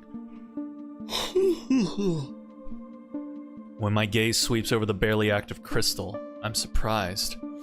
I thought the machinery would be more complex, but can you really predict anything when it comes to the light? A blue glow is pulsating inside the crystal. It cuts its surface like lightning, appearing in one place and disappearing in another. The surface of the crystals is perfectly smooth, as if polished by the years underground. But inside, deep below the surface, I notice a small storm. Sparks are dancing together, only a remnant of the light energy that lurked here once. It looks inactive. Hesitantly, the girl nods. Like me, her eyes fall on the crystal formation. Actually, the watchtower was damaged, which weakened the Veil. That's why the enemy can breach it in some places. It's starting to make sense. For the first time in this war, something is. That's why they were in Azuria. So the breach in the Veil is here? Kind of, but not really. It doesn't quite work like that. Meaning... No more lies! There are no holes in the veil. Damaging the watchtower made it weaker. What's to say they ain't doing that for real for future generations at the moment? No, what they're doing right now is they give selective. They teach you selective history. So, you know, for example, in America, we have a very Eurocentric education of history. So we learn all about Europe, and we learn all about Rome, and we learn all about England, and then we learn all about America, and maybe we'll learn a bit about Canada and stuff like that. But yeah, for the most part, it's all Europe and America. We don't learn anything about India. We don't learn anything about Africa. We don't learn anything about East Asia. We don't learn anything about anyone else except for us. And then in other parts of the world, it's probably going to be the same, but specifically for them. And, you know, so that's why, unless you actually meet real people from other countries, you kind of just either have to go out of your way to learn the history of those countries, or you're just gonna be like everybody else in the world and largely ignorant to everything else that happens outside of your country's sphere of influence. Shh, don't let the big bro supporters hear that. Oh boy. Mean. Hold on, what'd she say? There are no holes in the veil. Damaging the watchtower made it weaker. That's why the enemies can cross it, but it's not easy. It's not a seamless wall that they can find a hole in and get inside. And yet they did. It began here, in this place. Fascinated, I watched the crystal towering over me. How could you damage something like this? I've been told my whole life the light has no constraints, that it can't be destroyed or depleted. And now I'm looking at both. The Empire's found a way to counter our greatest advantage. I was told my entire life that there's just more oil underneath the Earth's crust, and we'll never run out. That's not good. Really not good. We must fix it as soon as possible. Otherwise, we won't have any peace. Nope. It can't be fixed. What? I turn away from the crystal structure. The girl at my side seems to have forgotten about our interlaced fingers. Her iron grip is now weaker, although she's still holding my hand. I feel tingling under my skin where our fingers meet. The watchtower will regenerate itself. It's a matter of time. So we can only wait? Yes. Us? Yes. I'm thinking so hard, I feel like my skull is giving off steam. So that's why the Empire made a foothold here. They wanted to make sure the watchtower stayed inactive. That way, their way into our territory remains open. Looks like we thwarted their plans. That's true. A gleam wanders inside the crystal, like a storm in a glass of water. Energy discharge illuminates the Lassplane's face. She seems calm, much less animated than before.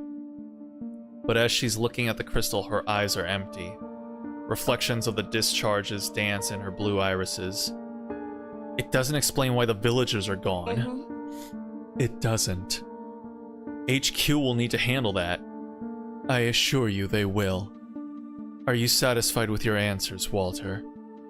I will be soon. Tell me, are there more of them? More of what? Watchtowers.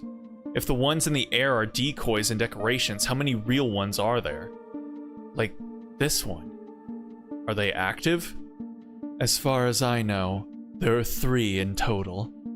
The other 2 are working without a hitch. So this is the only weak link. Good to know. It's easier to plan the defense. We'd need to set up a perimeter here, ensure that no Empire units will make their way to our side, until the watchtower is fully functional again. Wait. Where are the other ones? Actually... I know where the second one is, but not the third. Blonde hair falls on her cheek, hiding her from my sight. An unpleasant thought creeps into my mind. Impossible. It can't be a coincidence. Where is the other one? She's quiet for a while. She turns her head to me, but with a visible difficulty. The reflections of the energy pulsating in the crystal shine in her irises. And Loonfell. Yeah, we knew that. I feel my world fall apart into tiny bits. At the same time, the scattered pieces of the puzzle I was trying to solve are now connecting. Answers. Scraps of the truth are making up the bigger picture. I feel like I was following a road in search of answers, but instead of my destination, I end up at crossroads every time.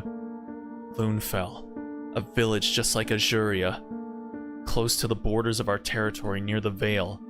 Small, useless, and yet targeted by the Empire's forces. I thought there was nothing interesting in Loonfell. You know. Well, there is. Bloody hell.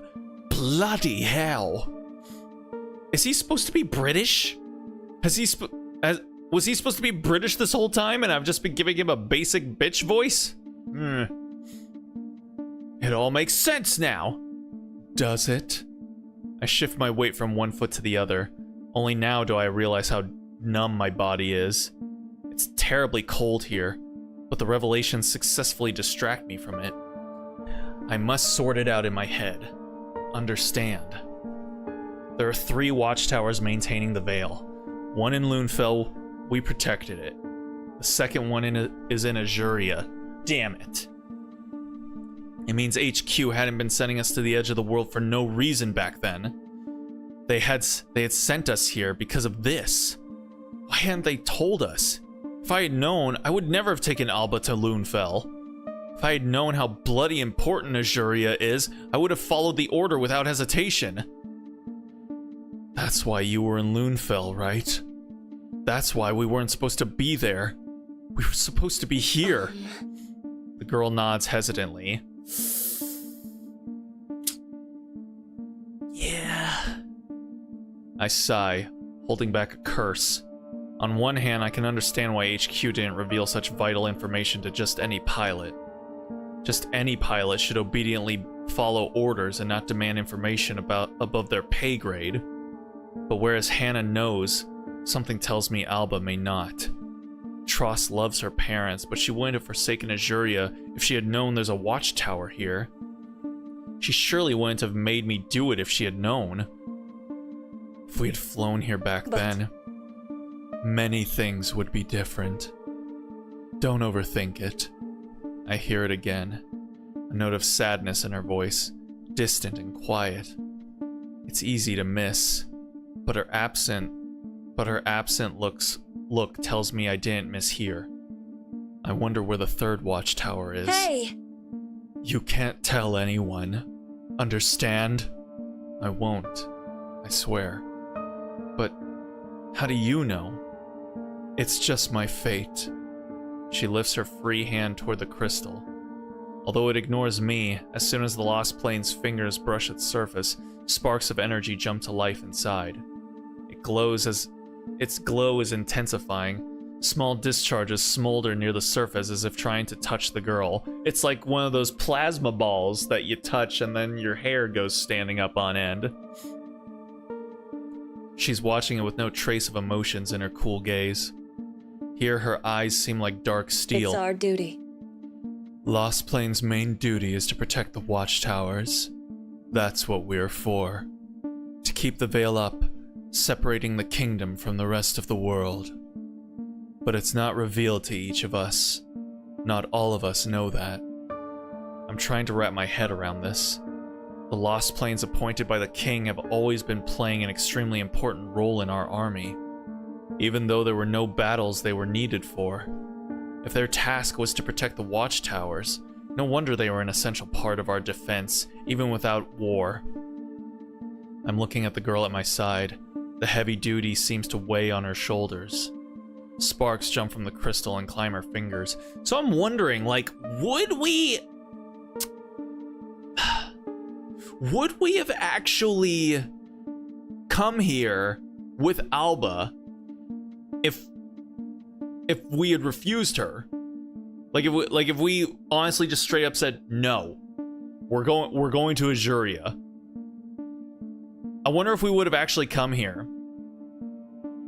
But goddamn, she would have hated us. She would have hated us because Lunefeld did get attacked. Even though Hannah was there, just knowing that her hometown was attacked would be enough for Hannah to, or Alba, to basically hate us. And I might have potentially lost the harem route at that point then. So I think we still made the right decision. She pulls away, not letting them reach her wrist. It's reacting to you. Watchtower. It's ignoring me, but it looks like it reacts to your touch. She nods, but not before a moment of hesitation, as usual. She's sharing the truth with me, but her words are measured. You know. It's because of the light. Our connection to it creates a link between Lost Plains and the Watchtowers. A link? We know when a Watchtower is in danger. It communicates it to us. I freeze, remembering my conversation with Alba in the middle of the night. She was trying to get to Lunefell so desperately. She said she felt something was wrong. How much of it was the fear for her parents, and how much was it her connection to the Watchtower? Could she tell the two apart? I remember her tearful gaze and fear on her face. They were so real, so sincere. I'm sure they weren't a lie. But what if her connection to the light fueled her fears? Is it a specific feeling? Is it calling you? Well... We can feel it deep inside our chests. It's hard to describe, but it pushes us to act immediately. And as far as how much we understand this sensation, it's different for every Lost Plane. It's amazing. I had no idea the light could work like this, that it can communicate with you. They call it the vow. She turns to me, still gripping my hand. She glances at the exit. Now with her back to the crystal, her face is veiled by shadows. Her hand is hot to touch, or maybe mine is cold. She takes a step forward, eager to leave and return to Sky Fortress like she repeatedly asked. And I ignored her request. I see the tension on her face. She must be risking a lot telling me about it all. If it's a top secret objective of Lost Plains service, they answer for before the king. A regular pilot like me should never know. It makes me appreciate the fact she told me even more. I squeeze her hand, stopping her mid-stride. She turns to me, her expression wary. After all, how many times did I already resist when she was trying to return to the base? Thank you for telling me. All right. She nods, but only half-heartedly. I squeeze her fingers tighter. I won't forget that. We're in this together. Whatever happens, you can always count on me. Her eyes wander over my face, looking for truth behind these words. She turns away, heading toward the exit. This time I don't resist and follow her, still holding her hand. As soon as my foot touches the first step of the staircase, a quiet murmur reaches me from behind. A whisper. A product of my exhaustion. I can't recognize a single word. Are we a Lost Plane? Chapter 4! Behind the Veil. Oh, okay. There's no voice line here. Alrighty then. Our return from Azuria blended into one chaotic scene. We returned to the landing spot and quickly took off to the sky, heading for Sky Fortress. I was moving automatically, not thinking much about what I was doing. My mind was too busy processing everything I had learned, everything I had seen. Even now, sitting on my neatly made bed, I can't focus on anything else. My eyes sweep over the pages of reports from the front lying on my lap, but after reading just a few words, I lose track of the text. HQ didn't have many questions. They paid no attention to the fact that we returned an hour late. After all, it's hard to predict the course of a battle and how long an assigned mission will take. I didn't tell them the truth about our landing in Azuria, about what Hannah showed me. I promised her that after all. But I also had other reasons. It looks like HQ is hiding it for a reason, and the last thing I should do is go blab everything out in the base. Even though I can't stop thinking about it, I didn't breathe a word, especially since keeping the secret turns out to be easier than I assumed. The officers' quarters are empty today. I look around the room, over the reports in my hand. 2 of my colleagues are on a mission, and 1 is in the infirmary due to poor health. Other beds haven't been assigned to new officers after being taken from deserters. There's not a soul in sight. I could share the revelations with... There's not a soul in sight I could share the revelations with even if I wanted to. I try to focus on the text, scanning it for information of the Empire forces have been spotted on our territory. But my eyes unconsciously turn to the massive window on the wall. Sun rays coming through it bask in the bedroom in a refreshing glow. Refreshing. Ew. Oh, that just sounds terrible. I don't even want to know what that word could potentially mean if it actually existed. Up there, among the clouds, I notice the familiar glint of the floating watchtowers. Or rather, fake watchtowers. They're phonies! They're a great big phony! Just regular defensive towers designed to draw the enemy's attention. Refreshing? Yes, refreshing. Now, looking at them, the illusion seems almost unconvincing. They look so regular. Too small to house even a fraction of the energy reserves necessary to keep the veil up. The banners on the structures flutter in the wind. The light crystals powering them emit a subtle, tamed glow.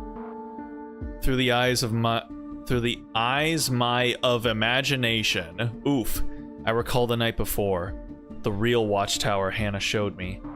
The chill that went down my spine even though there wasn't enough energy to power it. The interior seemed vast and ancient, like something that wasn't constructed by human hand, but simply grasped and subdued. Just an echo of an old story we're not meant to learn. And the structure? It seems impossible to grasp how many people must have been engaged in constructing something that powerful.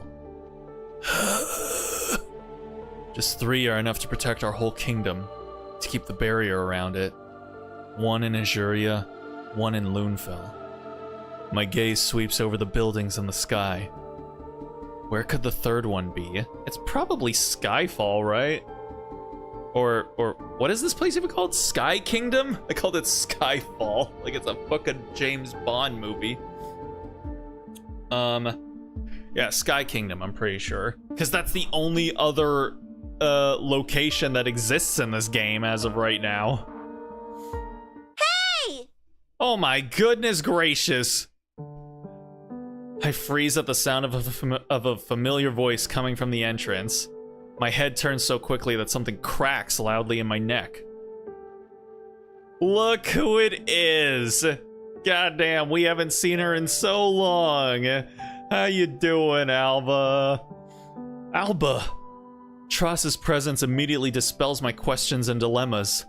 It's been only a few days since she disappeared in the infirmary, but it feels like an eternity to me. It feels like an eternity to me, too! It's been weeks! So much has changed. Or maybe I changed. There you are! I was worried sick! I put aside the reports I couldn't take in anyway. Alba's return is a great deal. I've been waiting for her for so long. We have so much to discuss, I don't even know how to start. Since Tross was taken away, I've been nearly expelled from the army and then drafted again.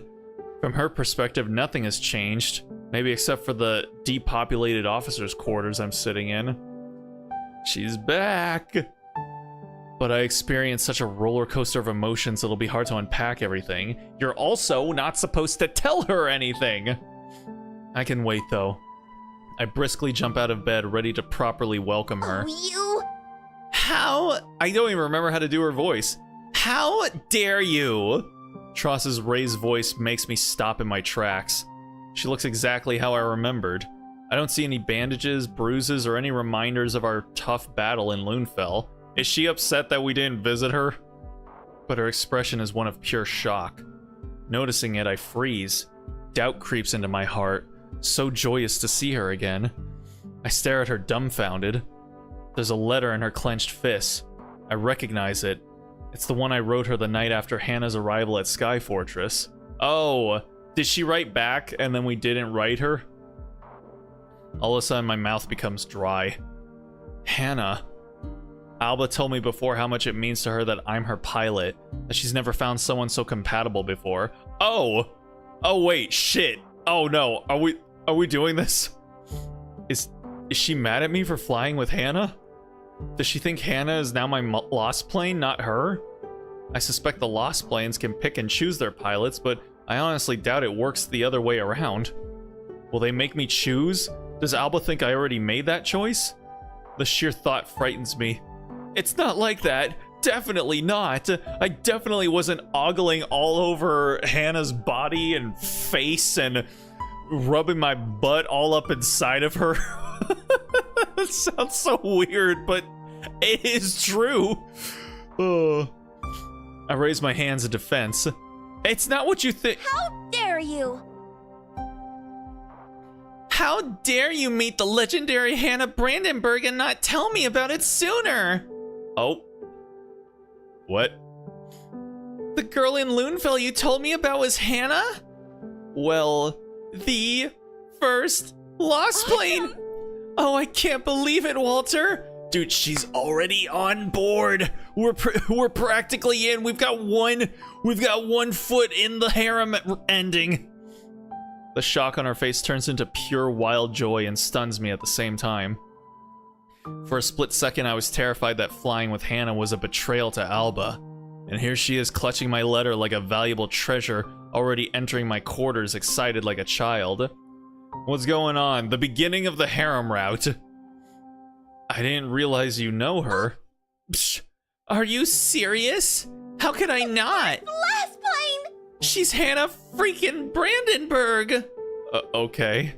She's the first lost plane, the very first one. Well, can you imagine? You mentioned that. There was no one before her. That's usually what first means.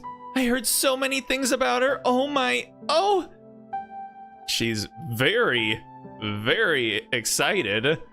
Like, yeah, dude, all we gotta do is we just gotta introduce them, and then, like, yeah, we're already halfway there. We're living on a prayer, boys. Alba pacing around my quarters, too animated to sit down, is an interesting occurrence. Oh, we haven't seen each other for so many days. In my naivete, I thought maybe she'd missed me, but Tross seems not to care. You didn't really think about her all that much either, my guy, again, while you were all up inside of Hannah.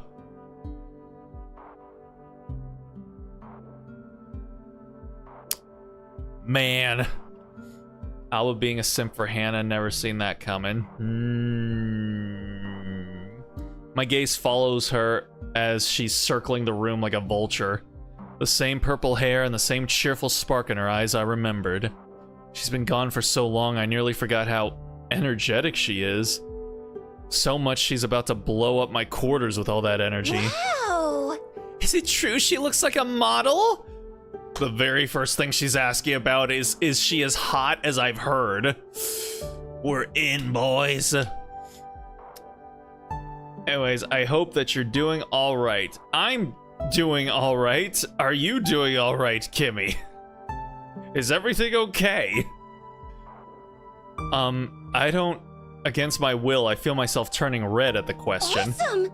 I heard she's so powerful, she could destroy an entire city with her rockets if she wanted to. Can you imagine? I'd like to get destroyed by her rockets. Oh, I want to be like her one day. You wish to destroy a city, Miss Tross. Oh, and I heard she doesn't even need a pilot to fly. Can you believe it? An independent lost plane. Strong, independent lost plane. Oh, to be free like her.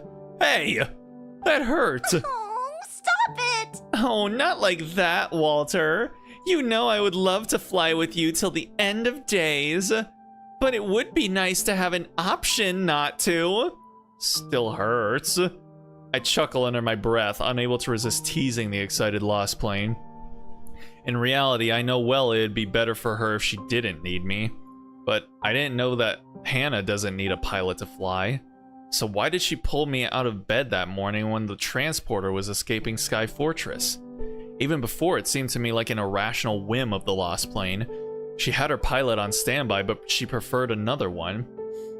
Alba never knew you were that thirsty.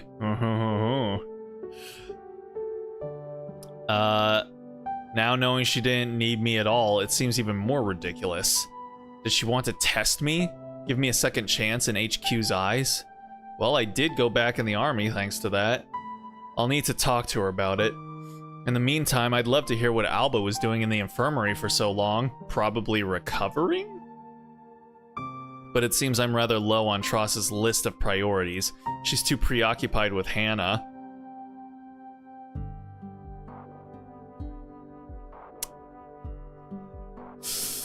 That's a Dojin line right there. Okay. An attempt to get past her emotions seems as difficult as navigating a minefield. Do you think I can meet her? Sure, why not? You're both lost planes. She's still in Sky Fortress as far as I know. Can you make that happen? Oh! As if to the rescue, a familiar meowing catches my attention. Iluna proudly steps into the quarters from the corridor, looking fluffier than ever. The cat gives the room a judgmental look and stops at the girl by my side. What? Seeing it, Alba practically jumps. What is that? It's so cute!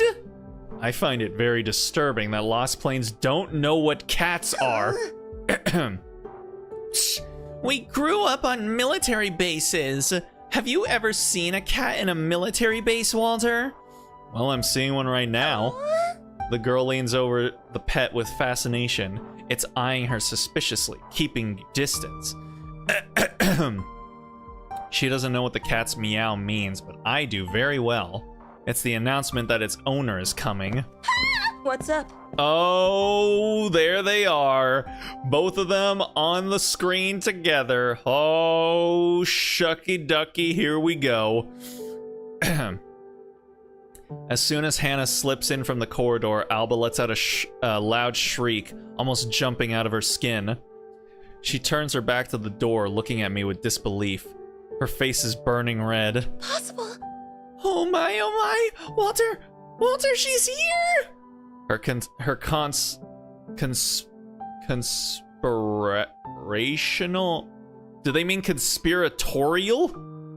Man. Her conspirational whisper is so loud it'd be generous to call it so. Awesome.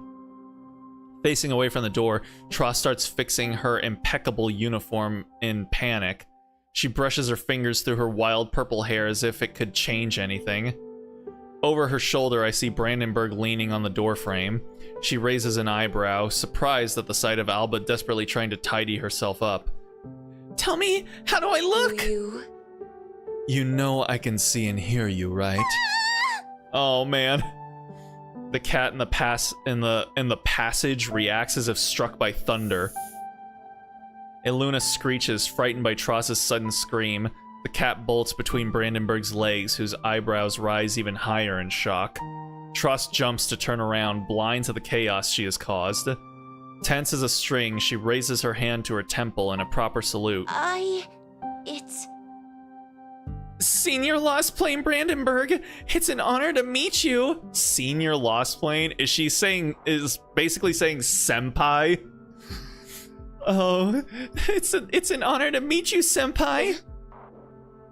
Ew, senior. I pull back. Although the scene seems incredibly funny, Alba moves with me as if I was her emotional support animal. Just as Hannah is apparently Aluna's emotional support, the cat is hissing at Tross for her disgraceful crime, making a loud noise. Alba's beaming. In her eyes, I can see nothing but reverence for the lost plane in the doorway. It's interesting to me and utterly confusing for Hannah. The legendary lost plane expressions shows embarrassment. She clears her throat, trying to remain composed. Nice to meet you, Alba. Walter told me a lot about you. No way! Lies! Probably all lies! What? Why do you assume I told her something bad? Oh, it's such an honor to meet another lost plane! And the first lost plane at that! Why are they making Hannah move when it's Alba talking? I have so many questions! Oh, really? Uh-huh, I bet. I forgot to warn Alba that Hannah hates questions, but to interrupt their interaction would be a crime. It's too amusing. I've already dealt with both of them, but never together at the same time.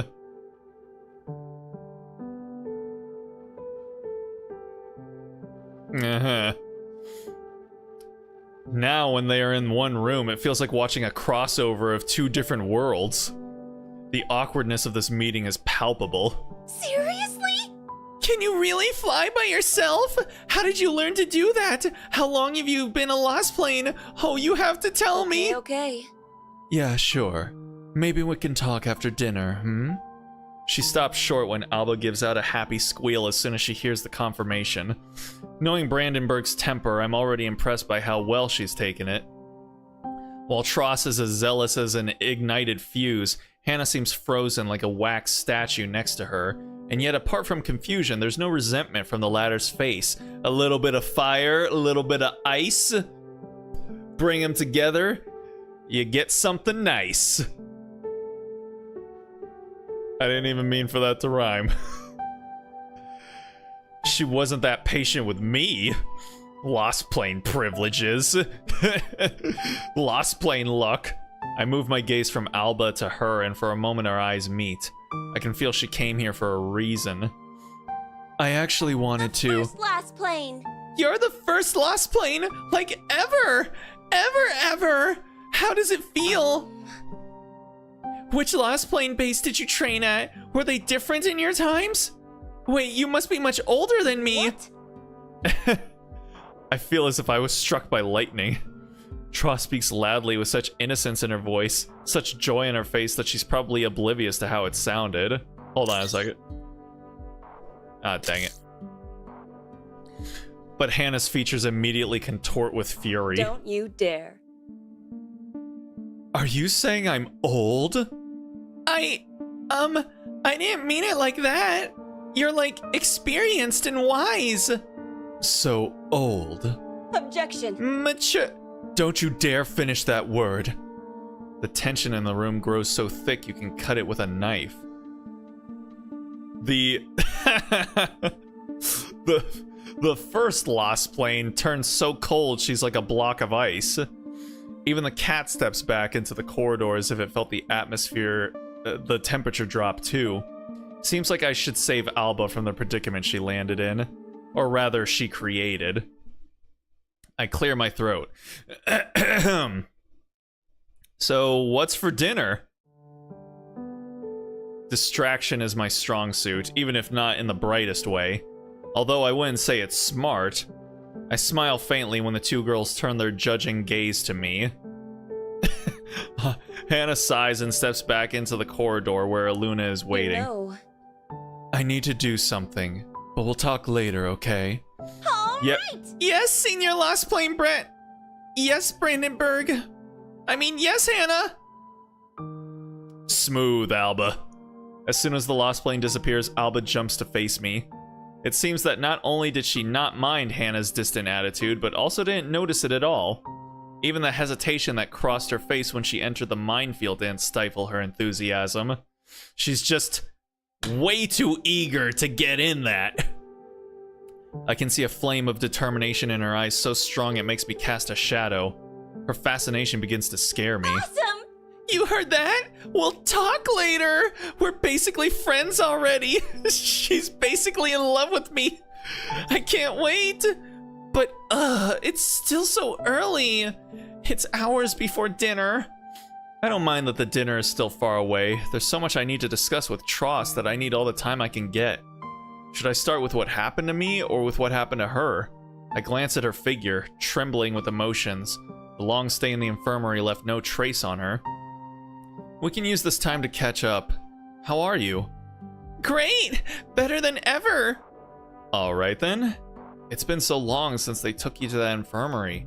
I was worried. Why would you be? I was in good hands! I haven't heard from you at all. I was scared you got hurt in Loonfell. Your safety is my responsibility, Alba. Oh, stop it! Blah! I'm fine! In fact, I think I've never felt this good. Okay. I feel like I've hit a wall. Was I the only one who had a hard time when she was in the infirmary? You did not have a hard time when she was in the infirmary. You were going around everywhere with your new girlfriend, my guy. Or is she simply too obsessed with Brandenburg now? I don't know if I want to spoil her mood by talking about Azuria, not when she's nearly beside herself, clenching her fists with determination. I can see her mind is somewhere else. The enthrallment with the legendary Lassplane doesn't pass easily. So, you met Hannah. I'm glad you're happy, Alba. Didn't know you're such a fan. She was like a war hero, even before the war began, you know? So, just a hero. You're just a hero. Psst. Tell me, when did she arrive at Sky Fortress? When you were away. A couple days or so. What? We need to give her a proper welcome, Walter. Bet you didn't even show her the base. She didn't want to see the base. I tried. Oh, you're such a terrible host, Walter. You know? We have to throw her a welcome party. Before I even think, my eyebrows jump higher. A welcome party for Hannah? The same Hannah who manifested her disgust with being in Sky Fortress on her first day? Alba must have great faith in her skills, or she really thinks she's a great host. Organizing a party for Brandenburg is a nice gesture, but somehow I can feel a trickle of sweat on my neck at the sheer thought. Not even an hour has passed since she came back from the infirmary, and she picks the hardest task out there. You didn't get a welcome party either, and I didn't hear any complaints. Yeah, because it's you who welcomed me to the base, dummy. As I said, you're a terrible host. Hey! Thankfully, the beauty of Sky Fortress was so immense, I overlooked your lack of effort. But Brandenburg, You know? she's the first Lassplane. It's like the 10th time you're saying that, you know? She's probably seen everything the world has to offer. Sky Fortress is nothing to her. We need to step up our game, Walter. A big, vivacious party. Let's invite everyone from the base. She's not gonna like that. Perhaps in the canteen? Oh, I could ask the quartermaster to prepare a feast. Unlimited food, unlimited drinks. But mostly food. I don't really care about the drinks. Alba's pacing around the room like she doesn't even have the patience to stand still. She's spitting out words like a machine gun. I can't keep up with her suggestions. A great exuberant party? HQ won't allow it. We're a military base after all. They'll give in. It's just one evening dedicated to their best Lassplane. We'll invite them too. It's going to be the biggest party Sky Fortress has ever seen. I raise my eyebrows. The party Tross is talking about is growing to a frightening scale. I'm not sure if Hannah will enjoy such a habitat. She preferred to stay out of the canteen when she could, but you're not going to tell her that, are you? On the other hand, it's just as easy to disappear in the crowd as on an empty balcony. Sky Fortress didn't impress her, but maybe when she sees people celebrating her presence, she'll realize how much she means to us. What should we do? No! No! She will not like a big party. No, we can't set Alba up for failure like this. We know that if she throws a huge party, she's gonna piss Hannah off. We can't do that. I think a small gathering might be a better idea. I don't think a big party is a good idea. How So, Hannah doesn't strike me as the party type. Don't say it with such vague and wishy-washy terminology. Tell her straight up. You know 100% she doesn't like crowds. Ugh. I spent some time with her before, and she always chose secluded places with not many people around. But everyone loves parties. What do you mean? I think bringing the entire Sky Fortress to a big party in the canteen might be too overwhelming for her. So no welcome party? I could swear I see tears flashing in her eyes when she speaks. The need to prepare an appropriate party for Hannah seems incredibly important to Tross. It's not surprising.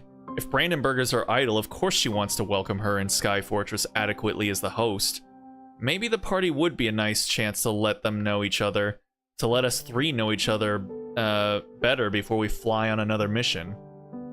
I sigh, thinking hard about what we could prepare. The middle ground Hannah will enjoy, and at the same time will satisfy Alba's need to be a great host. Let's say not a party, but a small gathering. In the hangars, not the canteen. How about that? Hangars? We spent one afternoon in an empty hangar. Lots of space, crates to sit on.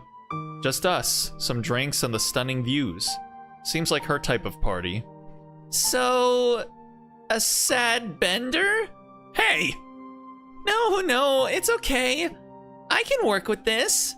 Despite the disappointment in her eyes, she turns to my bed. Without asking, she picks up a random piece of paper from the bedside table.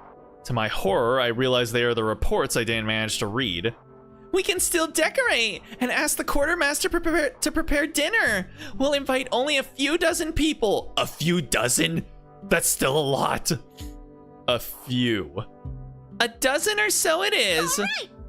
All right, I'll take care of everything. I glance at the list she's making. Amused, I notice the title on the top. A sad bender. Tross finishes her notes. She's doing it with such passion I can hear the pen screech on the desk. I have a feeling she's about to make holes in the paper. Suddenly she gets an idea. She looks up and locks her eyes with mine. Oh no. I see a twinkle in them that worries me. You know what would be amazing? Oh, I just have to do it. I'm afraid to ask. What? Her smile turns conspirational, and I turn worried, especially when it grows at my question. Buns! I could make sweet buns for the party! Oh. That's actually a very good idea, Alba. I was prepared for much worse. My nana used to make them for me when I was little. They were delicious, the best things you'll ever taste. I know. You told me before. I did? Oh, okay. Anyway, I think I can recreate her recipe. I might have to swap some things. I can't imagine Tross in the kitchen, but her growing confidence is unstoppable. Maybe she only needed encouragement. I can see gears turning in her head. No stopping it now. I must convince the quartermaster to lend me the ingredients. Oh, there's so much to do, Walter. I don't know if I can finish in time. I'm getting nervous. The evening is so soon. What if the quartermaster won't give me the ingredients? If you're going to be stressed out over this, then maybe don't. Oh, I absolutely have to. Watching her clench the to-do list in her fist, I can't help but laugh a little. Before my very eyes, she wrote all these points herself, adding to her responsibilities for the rest of the day. I doubt I can convince her not to complete each and every one. I want to talk to her about the watchtowers and Azuria, but Tross is already shifting her weight, ready to act. You're not supposed to tell anyone, dude! What a weirdo. I can only play along for now. Wow! Kinda rude. I approach her, glancing at the list. Okay, so you do the food. What's there for me to do? What do you mean? There's still plenty of time till the evening. I can make myself useful. Well, do you know how to decorate? Not really. Okay, we need pretty invitations for the guests, but I can write. Unacceptable. Oh, hell no. I saw your handwriting. Scratch that. Can you put together some cocktail recipes? You just mix stuff together. Anyone can do that. No. No, that's not true. She's trying to be nice. I appreciate that. But I notice her complete lack of faith in my skills when she goes quiet, struggling to find something for me to do. Something to make me feel useful without giving me the chance to wreak havoc.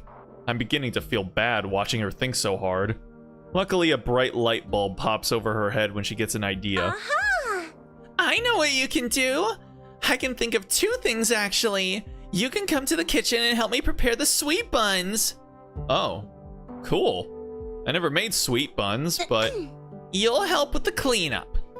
She cuts in my sentence like a crack of a whip, stopping my dreams about baking together. She won't even trust me with a piece of dough? Fine. And the other one? No. Hannah cannot know about her welcome party. It has to be a surprise. But you know how word travels in Sky Fortress. Stay with her and make sure she won't find out.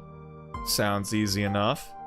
Hannah doesn't seem interested in what's going on in the base, so it can't be hard. If I spend the afternoon with her, I can make sure she won't learn about the party. Admittedly, I don't know where she went, but I'll surely find her. On the other hand, if I spend time with Alba, maybe I'll be able to help with preparations. I'm not as useless as she thinks. It's been a while since I last spent time with Tross. I couldn't even talk to her because of her stay in the infirmary. And most of all, whoever I choose, I'll get the chance to discuss Azuria with one of the Lassplanes. Oh. Aha. So we're gonna save. Oh no, I'm running out of save slots. Ah, shit. All right, well, with that, I think we're gonna go ahead and call it there for the night. We actually went a bit over time, but that's fine. I was waiting for a more appropriate place to go ahead and end it there, but I guess that's about as appropriate a place as any. So I actually don't know who I want to pick. So I guess I'll just have to go ahead and, you know, give it an old think tomorrow and see, because I gotta weigh the pros and cons, because I've got a feeling if I go with Hannah, what's gonna likely end up happening is that the Empire is going to attack, and then Alba's surprise party is gonna get ruined. But at the same time, if I go with Alba, probably gonna spill the beans on everything that happened in Azuria, which Hannah explicitly told us not to tell anybody about. So I don't know. We'll have to see. We'll have to see after I have myself a good old thinky think. It's nice to see our gal Alba again. It is, and that's another thing, is that we haven't seen her in a while, so I kind of want to, you know, spend more time with her because of that. But yeah, I'll see how I'm feeling on Thursday, I guess. But yeah, for tonight, that's gonna go ahead and do it for us. So with that being said, I want to thank anyone that decided to stop in to check out the stream, even for just a minute or two. Always appreciate it. No stream tomorrow, but on Thursday, we'll be playing more Lassplanes. So if you want to know when that'll be happening, follow my socials or subscribe and you'll know when we go live. But for tonight, that's going to go ahead and do it for me. So with that being said, I hope you guys have yourselves a good night, a good day, a good morning, wherever it might be for you. Hopefully you'll have yourselves a good Wednesday tomorrow. And with any luck, I will see y'all on Saturday. Saturday? Thursday. Jesus, I will see you on Saturday. But I'll see you Thursday before then. Winner of Japanese media and video games. All in Japanese. Gyaru for men and women.